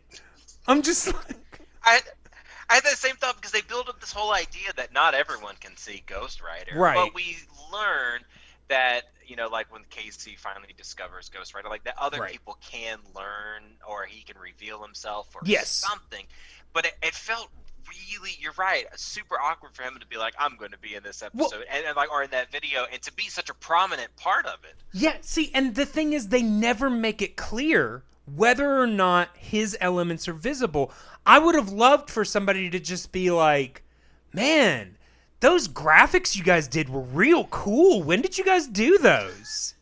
Something, Yeah, like, so that we know that everybody can see this, so that it doesn't look like these kids are morons looking at nothing in the air in this video. I feel like it would have brought a lot to the character too of Ghostwriter, because you think about it, Ghostwriter can only be seen by these certain children, because you play up on the whole, because children still have an imagination. They're still in touch with something that we no longer have as adults. But for an adult to still go, oh, what great graphics, that would have brought to idea that if an adult really could tap into this like childlike wonder again, Yeah. they could be a part of Ghostwriter. They could see it, but instead they're just like, oh, it's graphics, you know, whatever. Like, so they have that potential. That would have been a fun play, I think. But I will drop some knowledge on you, and it's this. I have to admit, I liked the song and I liked the music video 100%. Yeah. I thought that her rhyming scheme was actually pretty fantastic. For the words to be so basic and annoying, Yeah. the rhyming them together, I didn't grab the specific lyrics, but man, it was multi-syllable rapping, which is like you see from top rap artists. Like that is like Eminem's signature style, is multi-syllable raps. He created this whole new genre. Everyone started following in his footsteps. You know, they started with Dre and it went to Eminem and, you know, moved on from there. Sure. But this 12-year-old girl, whoever her writers are, were writing these multi-syllable raps. I was really floored by that. Yeah. Mad props, BBS. I mean, I will say this song has also been stuck in my head since I was a kid. Like honestly, weeks ago when I mentioned it when I was recording an episode, I hadn't even rewatched this episode for a bit, and I was like, I've got that stupid song already in my head. Like it's already in there. Right? But yeah, I mean, was there anything else like about the episode itself that you wanted to discuss before we get into our segments? Yes, I have to actually say this, because it's going to lead into one of the segments, so I'll save that portion for that segment. But Sure. I absolutely loved when Casey discovered Ghostwriter.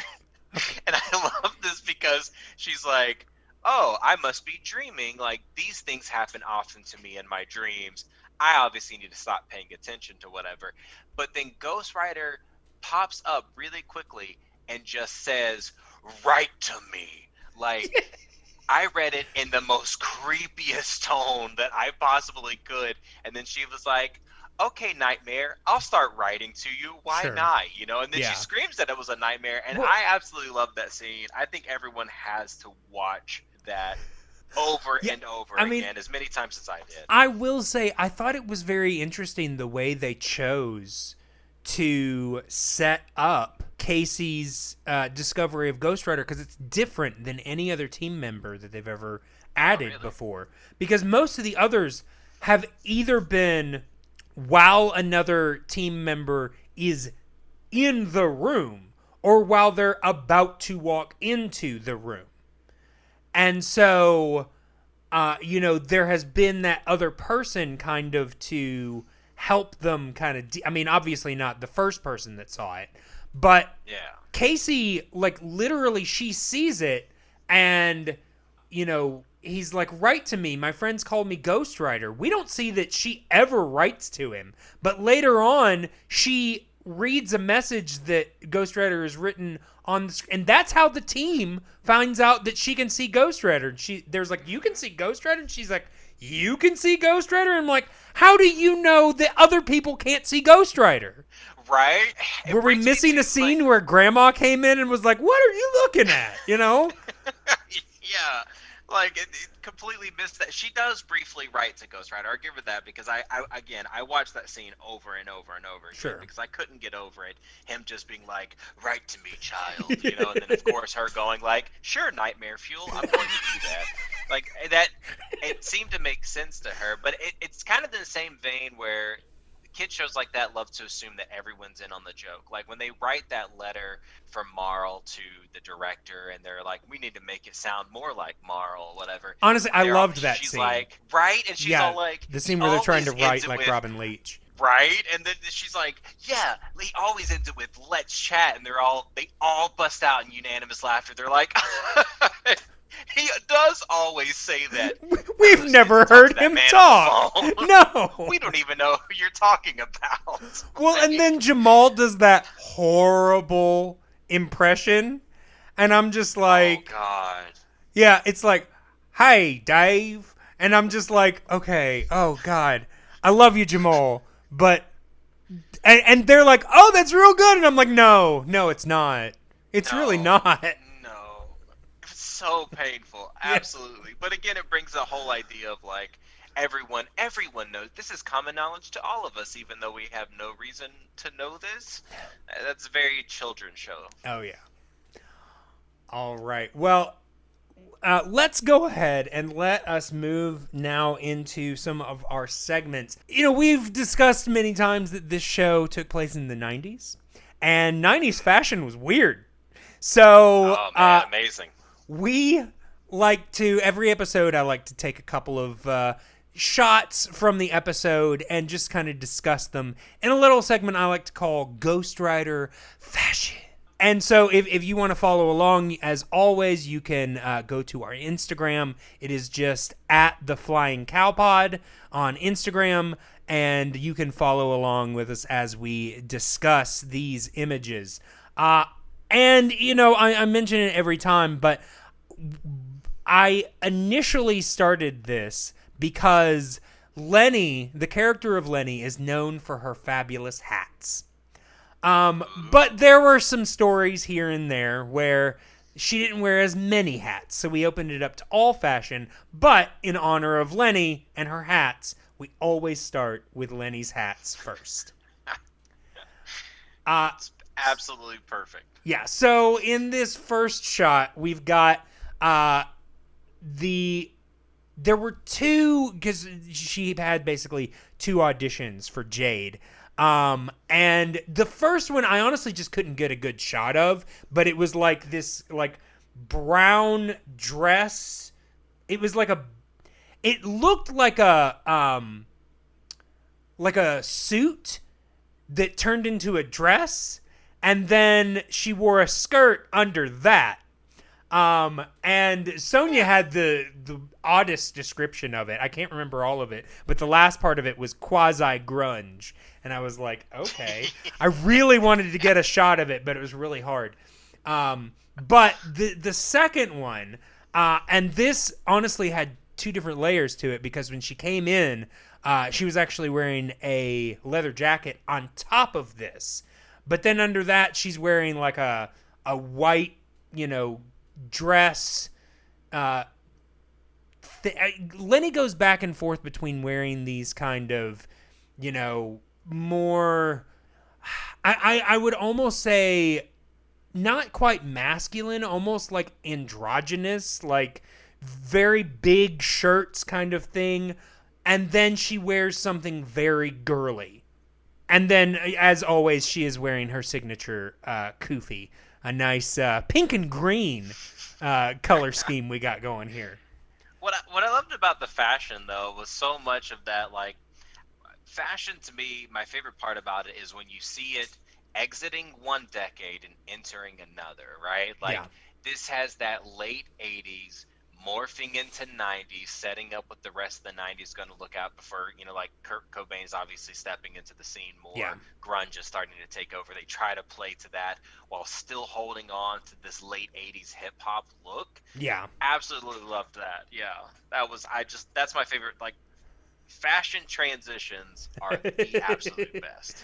Yeah, we're definitely, and they had a character on here, Rob, that honestly just left, that really kind of was the closest to showing like the grunge. Lenni definitely has some hints of it here and there, but her style is, I say it all the time, very bohemian. She's got a big. You can tell she does a lot of thrift shopping. Oh yeah. And this shot is from her. She has basically a daydream of being rich and famous and signing autographs, and so she's wearing a black ensemble with like a little black. I don't even know what kind of hat that is, but and Absolutely. of course the little circle shades that were so big in the 90s. And I want to say that Avril Lavigne was actually after this. Yeah. Yeah, that was I like wanna say that late her career 90s. really came in. Yeah, I want to say that was late 90s, early 2000s. Yeah. But I want to say that I've seen this exact outfit Oh, I'm from sure. Avril Lavigne before, which I think is absolutely amazing, too. Because I was like... she probably grew up watching Ghostwriter. She's probably honestly, fashion tips, yeah, man. She probably took a lot of notes from Lenni, to be honest. Well, I mean, they both wanted to be child stars. I mean, she figured it out, that's for sure. Yeah. All right. And this next one is honestly, like, this look is what she wore most of the time shooting the video. I think in the last episode, they had her, like, change outfits at the very last bit. But most of and honestly, it's like episodes 2 and 3, she's wearing mostly this outfit. Which is like a big blue jacket thing and like this hat, which is like a tall beanie that like sits up. I'm assuming there's something inside that keeping it up. But like at first glance, you might assume that it's half blue and half black. No, it is 3/4 blue, 1/4 black. There's like just a quarter slice of black on the front of that hat. I wish I could remember that. I remember we need somebody who's actually qualified to talk about fashion. That's for sure. Because I'm like, I know this name, and I do it all the time. I'm trying to Google it here. I'm like, that was so 90s though, like late 80s, 90s. It's definitely like a 90s hip hop look. Yeah. Yeah, because I mean that was like the early stuff that I was like, oh yeah, that's some cool hip hop stuff right there. Like that was, and realizing that went back all the way to the 80s, like again that transition of style. But watching her wear it was so like, I still think that's cool. I just have to give mad props to that. Like, you're cool. That's it. You're too cool for me. Well, and then in this shot, we also have the one shot that I had of Sonya. Honestly, Sonya had a different look just about every time she was on screen. I just didn't have enough, because, you can only do 10 photos in an Instagram story, and I was just like, I don't have enough to give. But honestly, this really kind of epitomizes what Hector said about her, crazy lady that thinks she's a teenager, because this look straight up looks, it makes her look like she's 15, even though she's obviously in her 20s. Right, that they were really smart to play up on that too, of like, well, we're not going to play her as cool, we're going to play her as someone who's an adult who thinks that she is. I'm glad they actually pulled that off. Yeah, and then, of course, our music producer, who apparently discovered someone when they were... I mean, 75. It's 94. There's no way. She had to be like 10. Oh, my gosh. Because this woman doesn't even look 40. Maybe, here it is, Marl, her father... You heard it here first. That's why they split off. She got her start under her dad. That's all there is to it. She got older, realized he's a sleazeball who's not going anywhere. Boom, moving her own direction. Yeah. Okay. So Annabelle Gurwitch was born in 61. She would have been 14 in 75. Yeah. Prodigy, man. Oh, geez. Oh, amazing. All right. So then, so it doesn't happen often, but occasionally Lenni repeats hats. And this hat she actually wore in the previous story. I'm surprised, honestly, that they decided to have her wear the same one in a music video. I will say, though, I really like this vest. It's got kind of like a faux Persian look to it, kind of thing. Very, very Aladdin. Yeah. Very popular a couple of years before this. So very, fake Middle East. Yeah, Aladdin. Yeah. Yeah, exactly. Which I honestly find the outfit because of that a tad bit offensive. Sure. Where I feel like Yeah, it's no, I almost get like that. culture appropriation. Yeah. Where it's like it's that fine line of like, I want to be a part of hip hop and the style and that Yeah. kind of stuff. But there's just certain styles that she probably shouldn't be wearing. Well- I really think that this is one of them. Well, and we've discussed several times, Lenni loves to wear the kufi. Kufis are traditionally worn by black Muslim men. So, Yeah. I mean, I like I said, she is not the first white woman I've seen wear one in media, but it does kind of make me wonder, is that okay? It's that fine line. It's a hard one to understand between culture appropriation and just style. Fashion. Like, Yeah. what could I wear and what should I be avoiding? Like that, Right. it's just a tough line. And the '90s didn't understand those lines whatsoever. No. They were just like, wear whatever you want. This is fantastic. It's hip. Go. Yeah. You know? Yeah. It's interesting. All right, and this one, there's not a whole lot to say. It's just the last look that she was wearing before they showed the video. Just it's kind of blurry, but it's like a plaid vest over like a black long sleeve, and wearing a black backwards cap. Looks good, honestly. It's a good look. Yeah, I would have to say that this is the closest to grunge that I've seen to this point. Sure. But it's almost like French flannel. grunge. Yeah. Like with the like painter's hat like backwards and Yeah. stuff, where she's like, I'm an artist, but I'm also part of the street, son. You know? Yeah. Very, It's not a very beret, but it does have that beret look to it. That hat. Yeah.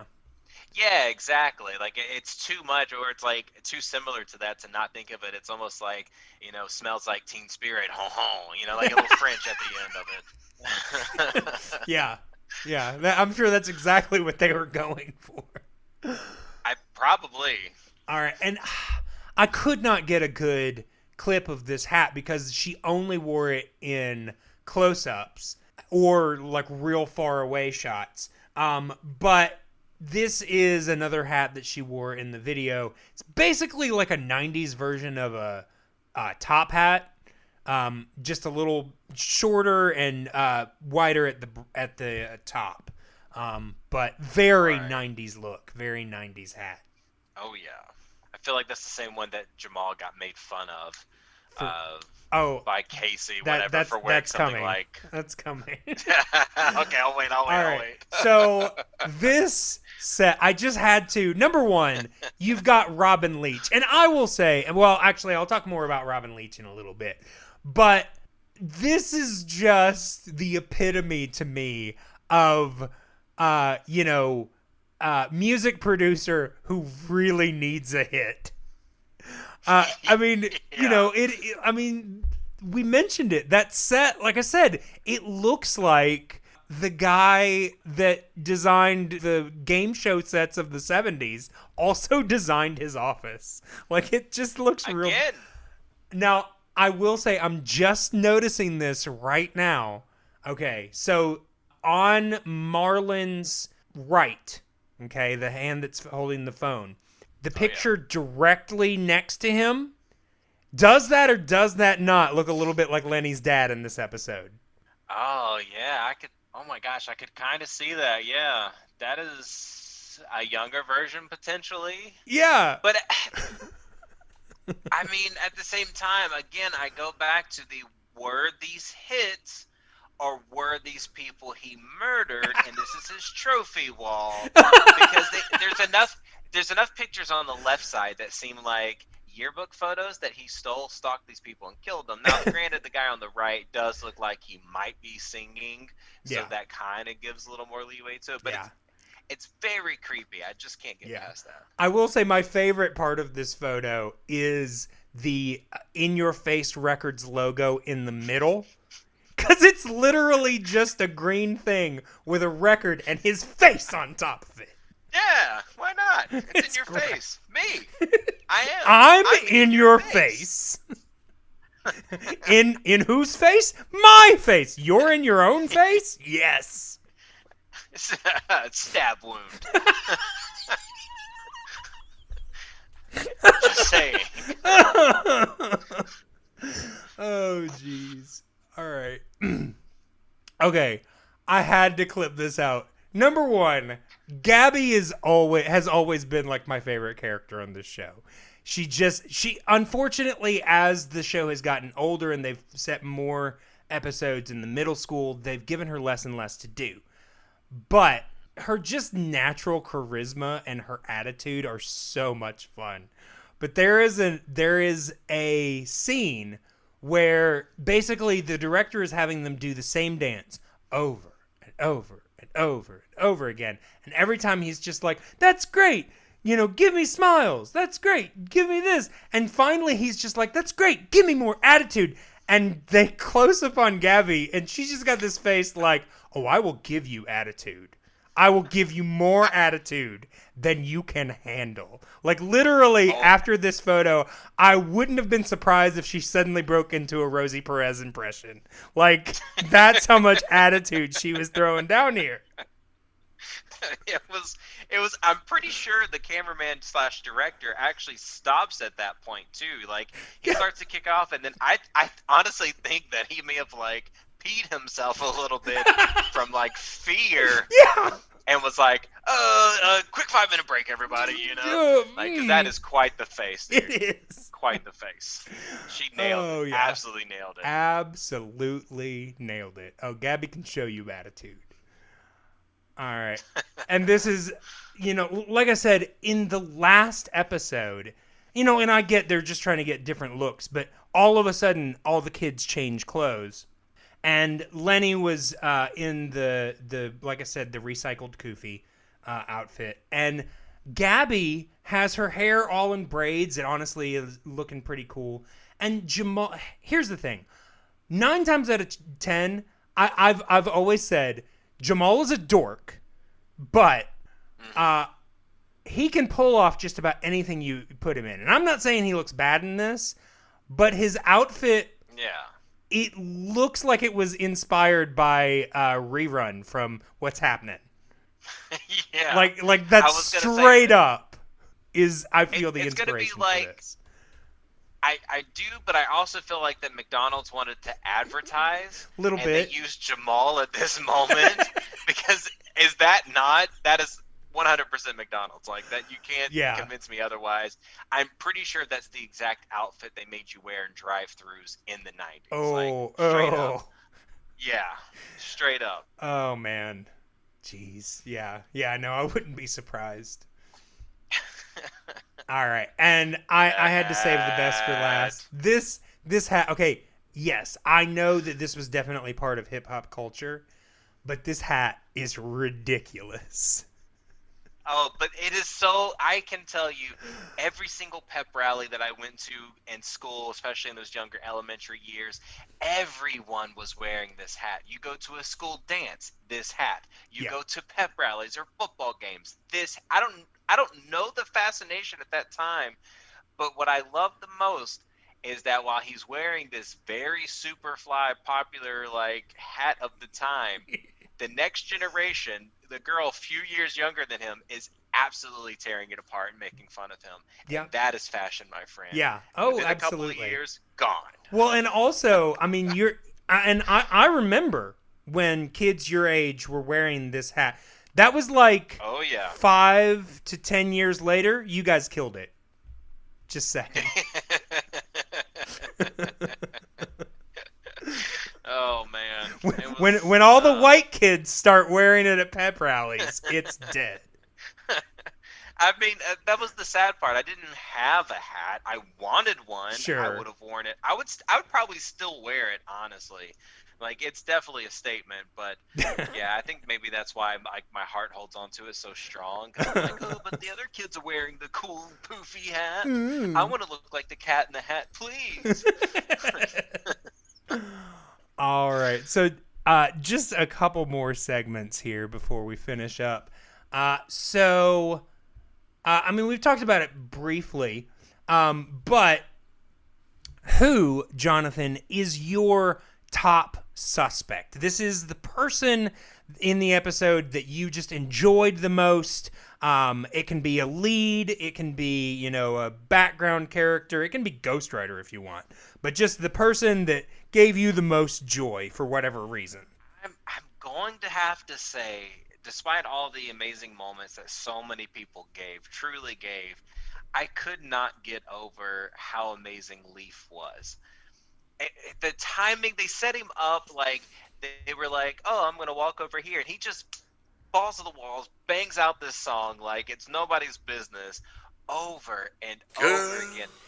And I really need you, girl. I really want you, you know I'm thinking of you. And I hope you know I love you, girl. It's the with best. such conviction, It man. is Like every the time he best. sings it, like it is a sold out crowd at Madison Square Garden.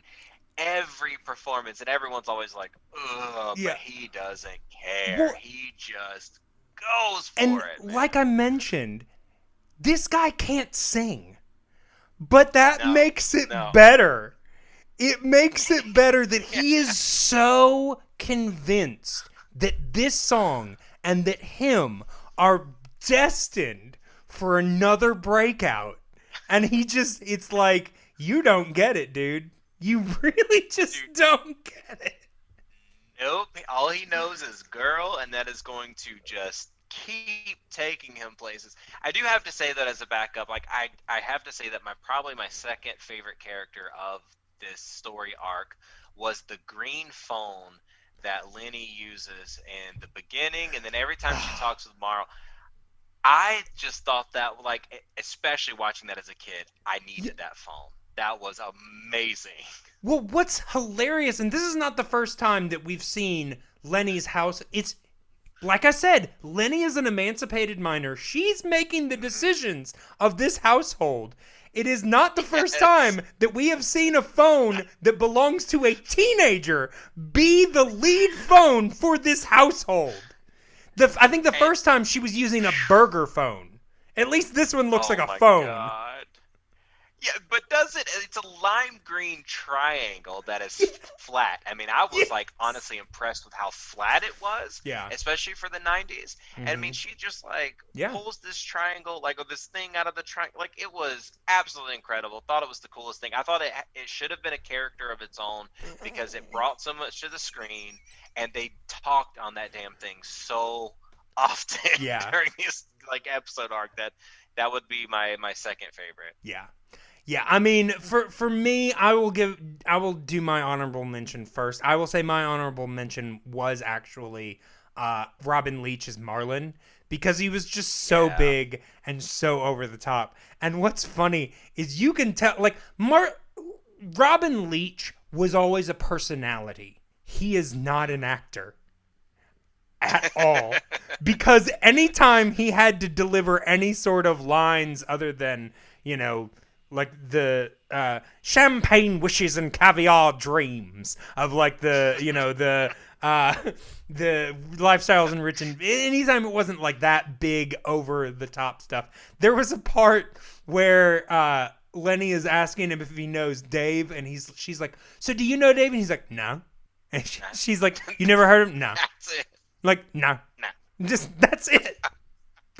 You don't have it? No. All right. Okay. But yeah, he was great. But then, yeah, Leif, absolutely. Because he's just, every moment that he's getting, he is singing that song. He's doing his stuff. And also, I really kind of liked the scene at the end between him and Lenni where she's like, I'll never forget you. You saved my life. And of course, I'm thinking he really didn't, but all right. It's just this real sweet kind of scene, but yeah, he was absolutely the top for me. So then now it is time to break down your rewind moment. This is the part of the episode, the moment, the scene that either you just was your favorite or just made you go, what? So what would be that for you? Man, I'm so torn because I couldn't get over that stupid basketball scene. It was such a small thing, but who asked for someone else's ball and one doesn't assume that person's going to play with them, But also, Alex was like, this happens to me all the time. I'm obviously a big-ass nerd, even though he was, like, probably the coolest kid I've ever seen in my entire life. And also, like, I mean, for a he ends teenager. up, like, they show a couple of bits of that scene where, he eventually asks, and they're schooling him for, like, 2/3 of what we see. And then all of a sudden, he beats them all. I was like, first of all, where'd that come from? But second, it's like, okay, he beat them. Good for him. I think the kids growing up were all bad at math because they were like, oh, I got 17, I got 19. They're playing to 21, and then he sinks in. He's like, I got 3.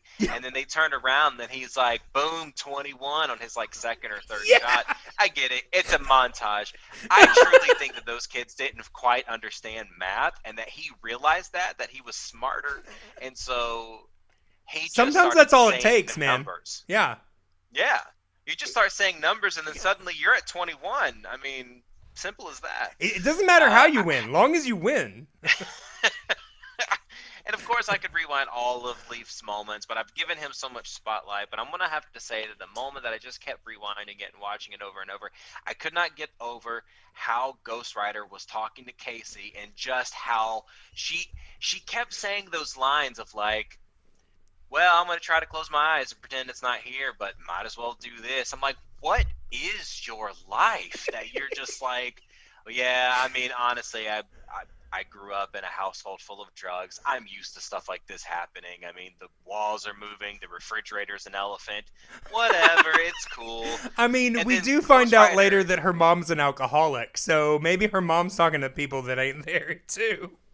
It honestly, it makes sense, and I get that, you could play up the whole kids' imaginations. They see things that aren't there all the time, but then Ghostwriter taking it a step further and being like, write to me, and I can't help but to read that, no exclamation point, but so matter of fact, and then she has to turn around and just like, he's like, hey, by the way, I'm Ghostwriter, what up, which is the name that they gave him. I guess he just rolls with.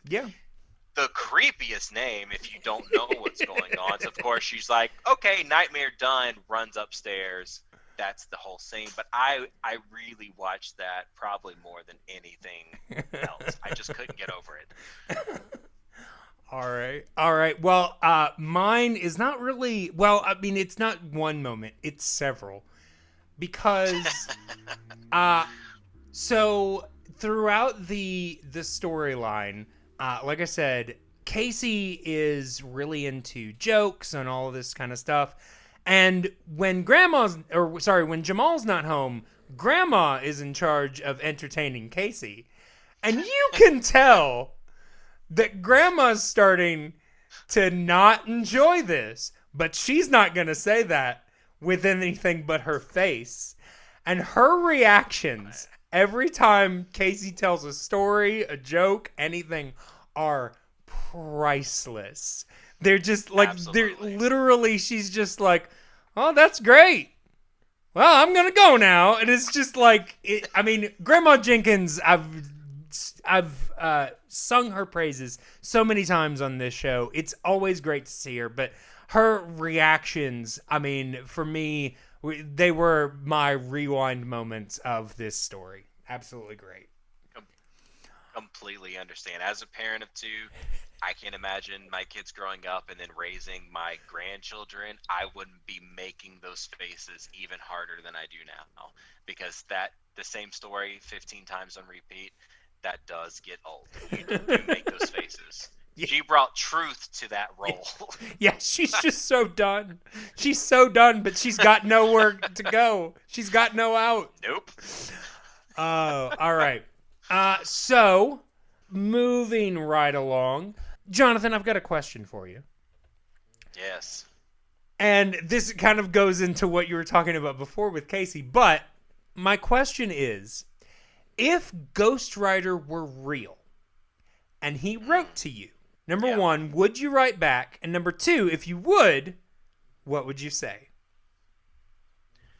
Oh, man, I guess it depends on how he approaches me, because if he straight up approaches me like he does Casey, just very matter of fact, like, write to me, I mean, you bet your sweet ass that I'm going to find the closest is pen and paper. If I'm seeing writing in front of my living room that says something like that, like I'm not gonna second guess it. I mean, that's why I guess I side with Casey a little bit of like, I think I'd have that similar reaction. It's why I love it so much. It's so just like, this might as well happen. We went through 2020. This makes sense now, you know? I'm going insane. Let's roll with it. Yeah. Yeah, exactly. I don't know if I would actually like understand enough about Ghostwriter to know what to write, because I feel like learning what I did from the episode, Ghostwriter can read any pieces of paper. It might take hours, but he can come back to you with knowledge. So I'm really torn, but like, hey, like you're kind of like a Google search for me.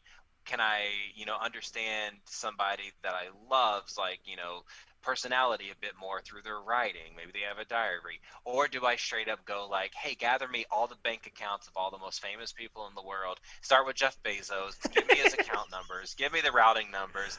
Let me just straight up take advantage of this situation. So I'm kind of 50-50 between those two. All right. Yeah. All right. Well, with that being said, the identity of Ghostwriter was meant to be a big mystery for this show. Yeah. They didn't carry it through as much as I think they intended. A lot of times, like I said, he ended up being more of a tool, but they did actually have an identity in mind, but it was never revealed because the show got canceled in the middle of the 3rd season. But they did eventually give an interview where they revealed the identity of Ghostwriter. Would you like to hear that? Wow. First off, I didn't know that the show got canceled so soon, but Yeah. also they actually bothered to reveal who Ghostwriter was. Like that is very fascinating. Am I saying who Ghostwriter is, or do you have the No. answer? I asked you, would you like to hear it? Well, yeah, I would like to hear All it. right. So, sorry, I was like, I'm assuming he's saying yes, but I didn't hear an answer. Yes. So I'm just going to double check. I didn't say the exact word yes, but yes, that's interesting. All because right. this whole time I've been trying to figure out who this person is.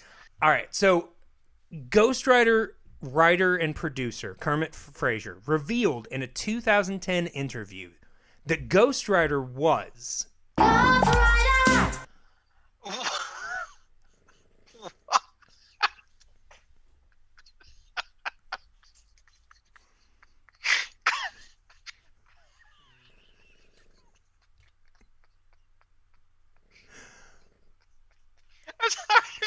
I'm sorry, I can't handle this.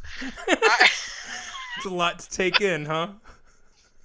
And I was like, what is the weirdest possible answer that I could think of? And I was like, oh, this like English teacher who was like murdered in the like early 1700s, and like all she wants to do is teach. I never in a million years would have come up with something like that. Right?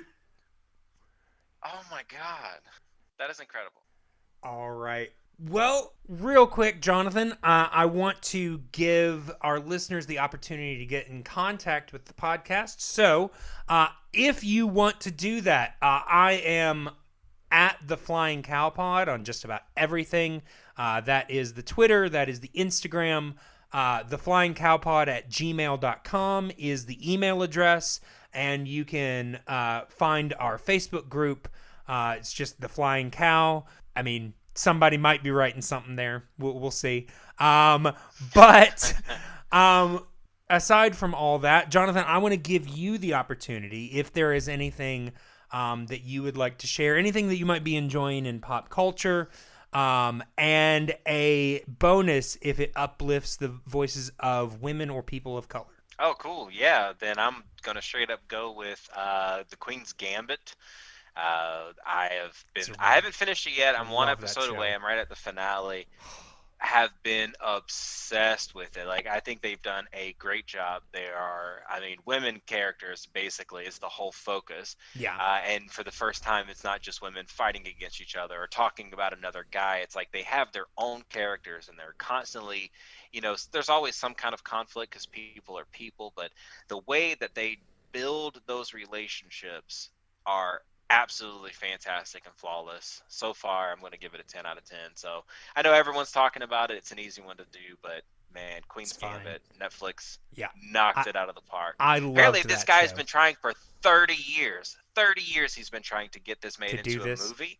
And then finally Netflix picked it up as a miniseries because they didn't want it to wrap it Yeah. up in an hour and a half. you know? Honestly, I think that was the right call because the relationships in this are so interesting. Anya Taylor-Joy in this show is amazing, but my favorite dynamic for her is the relationship between her and her adopted mother. Yeah. Oh, that is such an, and I didn't know this when I plugged this before, but that her adopted mother is actually played by director is it Mariel? Oh, now I can't remember her last name, but just so good and such a complicated character. Like, because I mean, I did mention when I was talking about it before that she is simultaneously the best and worst thing for her. 100%.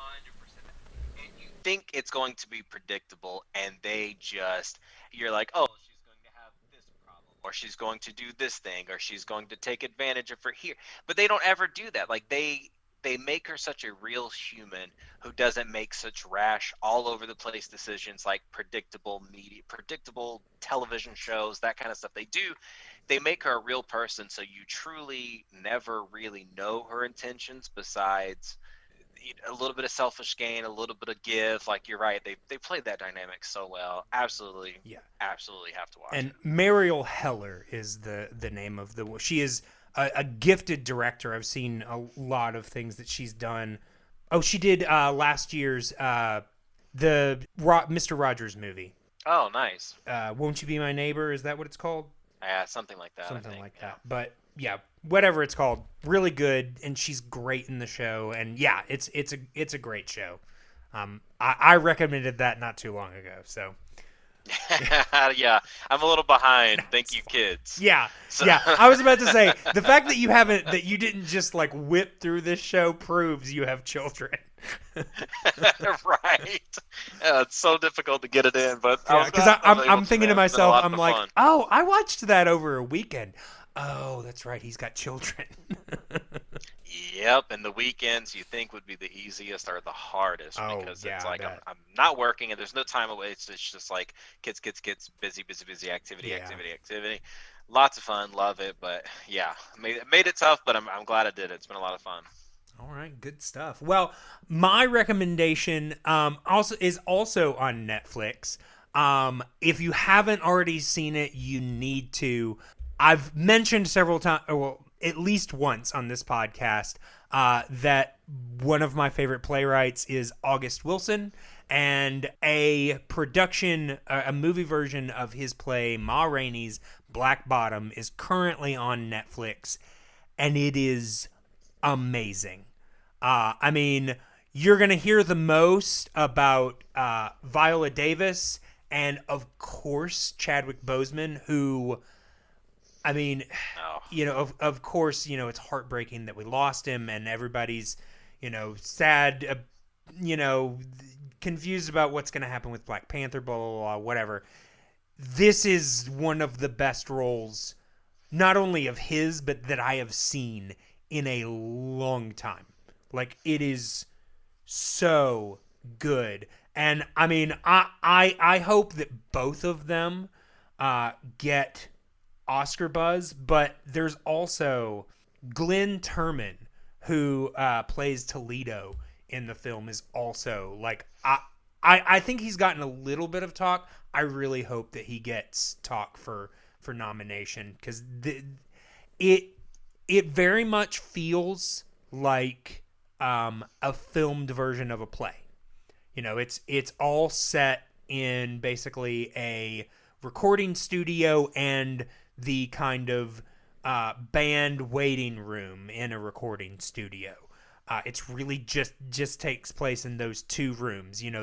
They'll do shots here and there of different things outside, but it mostly takes place all in, and it's just so smart, so introspective, such, offers the perspective of, black people in the 20s, and like it's about a real figure. Ma Rainey was a real blues singer at this time, and really kind of talks about, if you look at it from one point of view, you think, oh, she's just a jerk. She's this full of herself artist who's taking advantage of these people, but no, she is a black woman surrounded by white people who need something from her, and she knows the moment she gives it to them, she's gonna not get anything. So she comes off as very demanding. But the more you watch it, the more you realize, no, she's just very smart and very knowledgeable about the time she's living in. And Chadwick Boseman's character is all kinds of messed up, angry, hateful, but in a very understandable way. And it's so good. It's so good. I mean, it sounds incredible. I will say they are. This was part of the deal that Denzel Washington, I think, originally made with HBO. Apparently, it's now moved over to Netflix to basically do a movie for every one of August Wilson's plays. He did 10 that were all took place during the 1900s, and they all take place during a different decade from the black perspective. They've already done Fences, which was nominated for an Academy Award. Viola Davis for one for Best Actor. I really hope this one gets nominated and the acting gets not, because it's out of this world. And the next one that I've heard that they want to do, I don't think it's been confirmed yet, but they're wanting to do The Piano Lesson, which is, I believe, August Wilson's like most renowned. Like, it's the one that gets the most buzz. So really looking forward to more of these projects. If you haven't seen this movie, please check it out. It's some great stuff. But Jonathan, thank you so much for doing this. I roped you into this, and I told you it would be an hour and a half, 2 hours at the most, and here we are at 2.5 hours. I'm so sorry, but it's been great. Oh, man. That's mostly been my fault. I really have enjoyed this. It's been awesome to do something, but I loved going through the show, picking out all the little things. It's been just tons of fun, dude, so I appreciate it. Yeah, no problem. And all of you listening, make sure you come back for next week's episode, because it is going to be a very special episode of Ghostwriter called What's Up with Alex? So tune back in to find out what's up with Alex, because as we all know, That's not good enough, Alex. it's just not so much up with Alex. It's not good enough. No, but yes. Until then, Ghostwriter out. Oh yeah, you gotta believe. Oh yeah, you gotta believe. Come on, do it now. Oh yeah, you gotta believe. Oh yeah, you gotta believe. There are too many kids with too few choices. No one to listen when they raise their voices. Too often to be seen and not heard words. Surge, kick the Nazis to the curb. Got something on your mind, speak your piece and it might just clear the air. Ease the fear and truly your right. Just let you know where you're going. Gotta know where you've been. Run your history and history. The who, what, where, why, and when. Be proud, stand tall, hold your head up high. Be a friend to your friends and don't be afraid to cry. Learn as much as you can and then each one teach one. Share your knowledge with a friend so she can reach the next one. And for those who try to tell you that you never don't care, won't flip the script and prove I'm wrong. Believe in yourself, love, honor, and respect. And yo, just keep on keeping on. You gotta believe and reach for the sky. You gotta believe that your spirit's so high. You gotta believe that no one's standing your way, and your dreams will be reality someday. When obstacles appear that you can't step around, then off and you knocked off track. Remember, 2 steps forward for everyone back. No one said it would be easy, gotta work with what you got. Even when it seems among the haves you're a have not. It's not how much you own, but what you got inside. Knowledge, dignity, self-respect, pride. You gotta believe and reach for the sky. You gotta believe that your spirit's so high. You gotta believe that no one's standing your way, and your dreams will be reality someday. Oh yeah, you gotta believe. Oh yeah, you gotta believe. Boom shakalaka boom. Oh yeah, you gotta believe. Oh yeah, you gotta believe. Girl, I really need you, girl. I really want you, you know I'm thinking of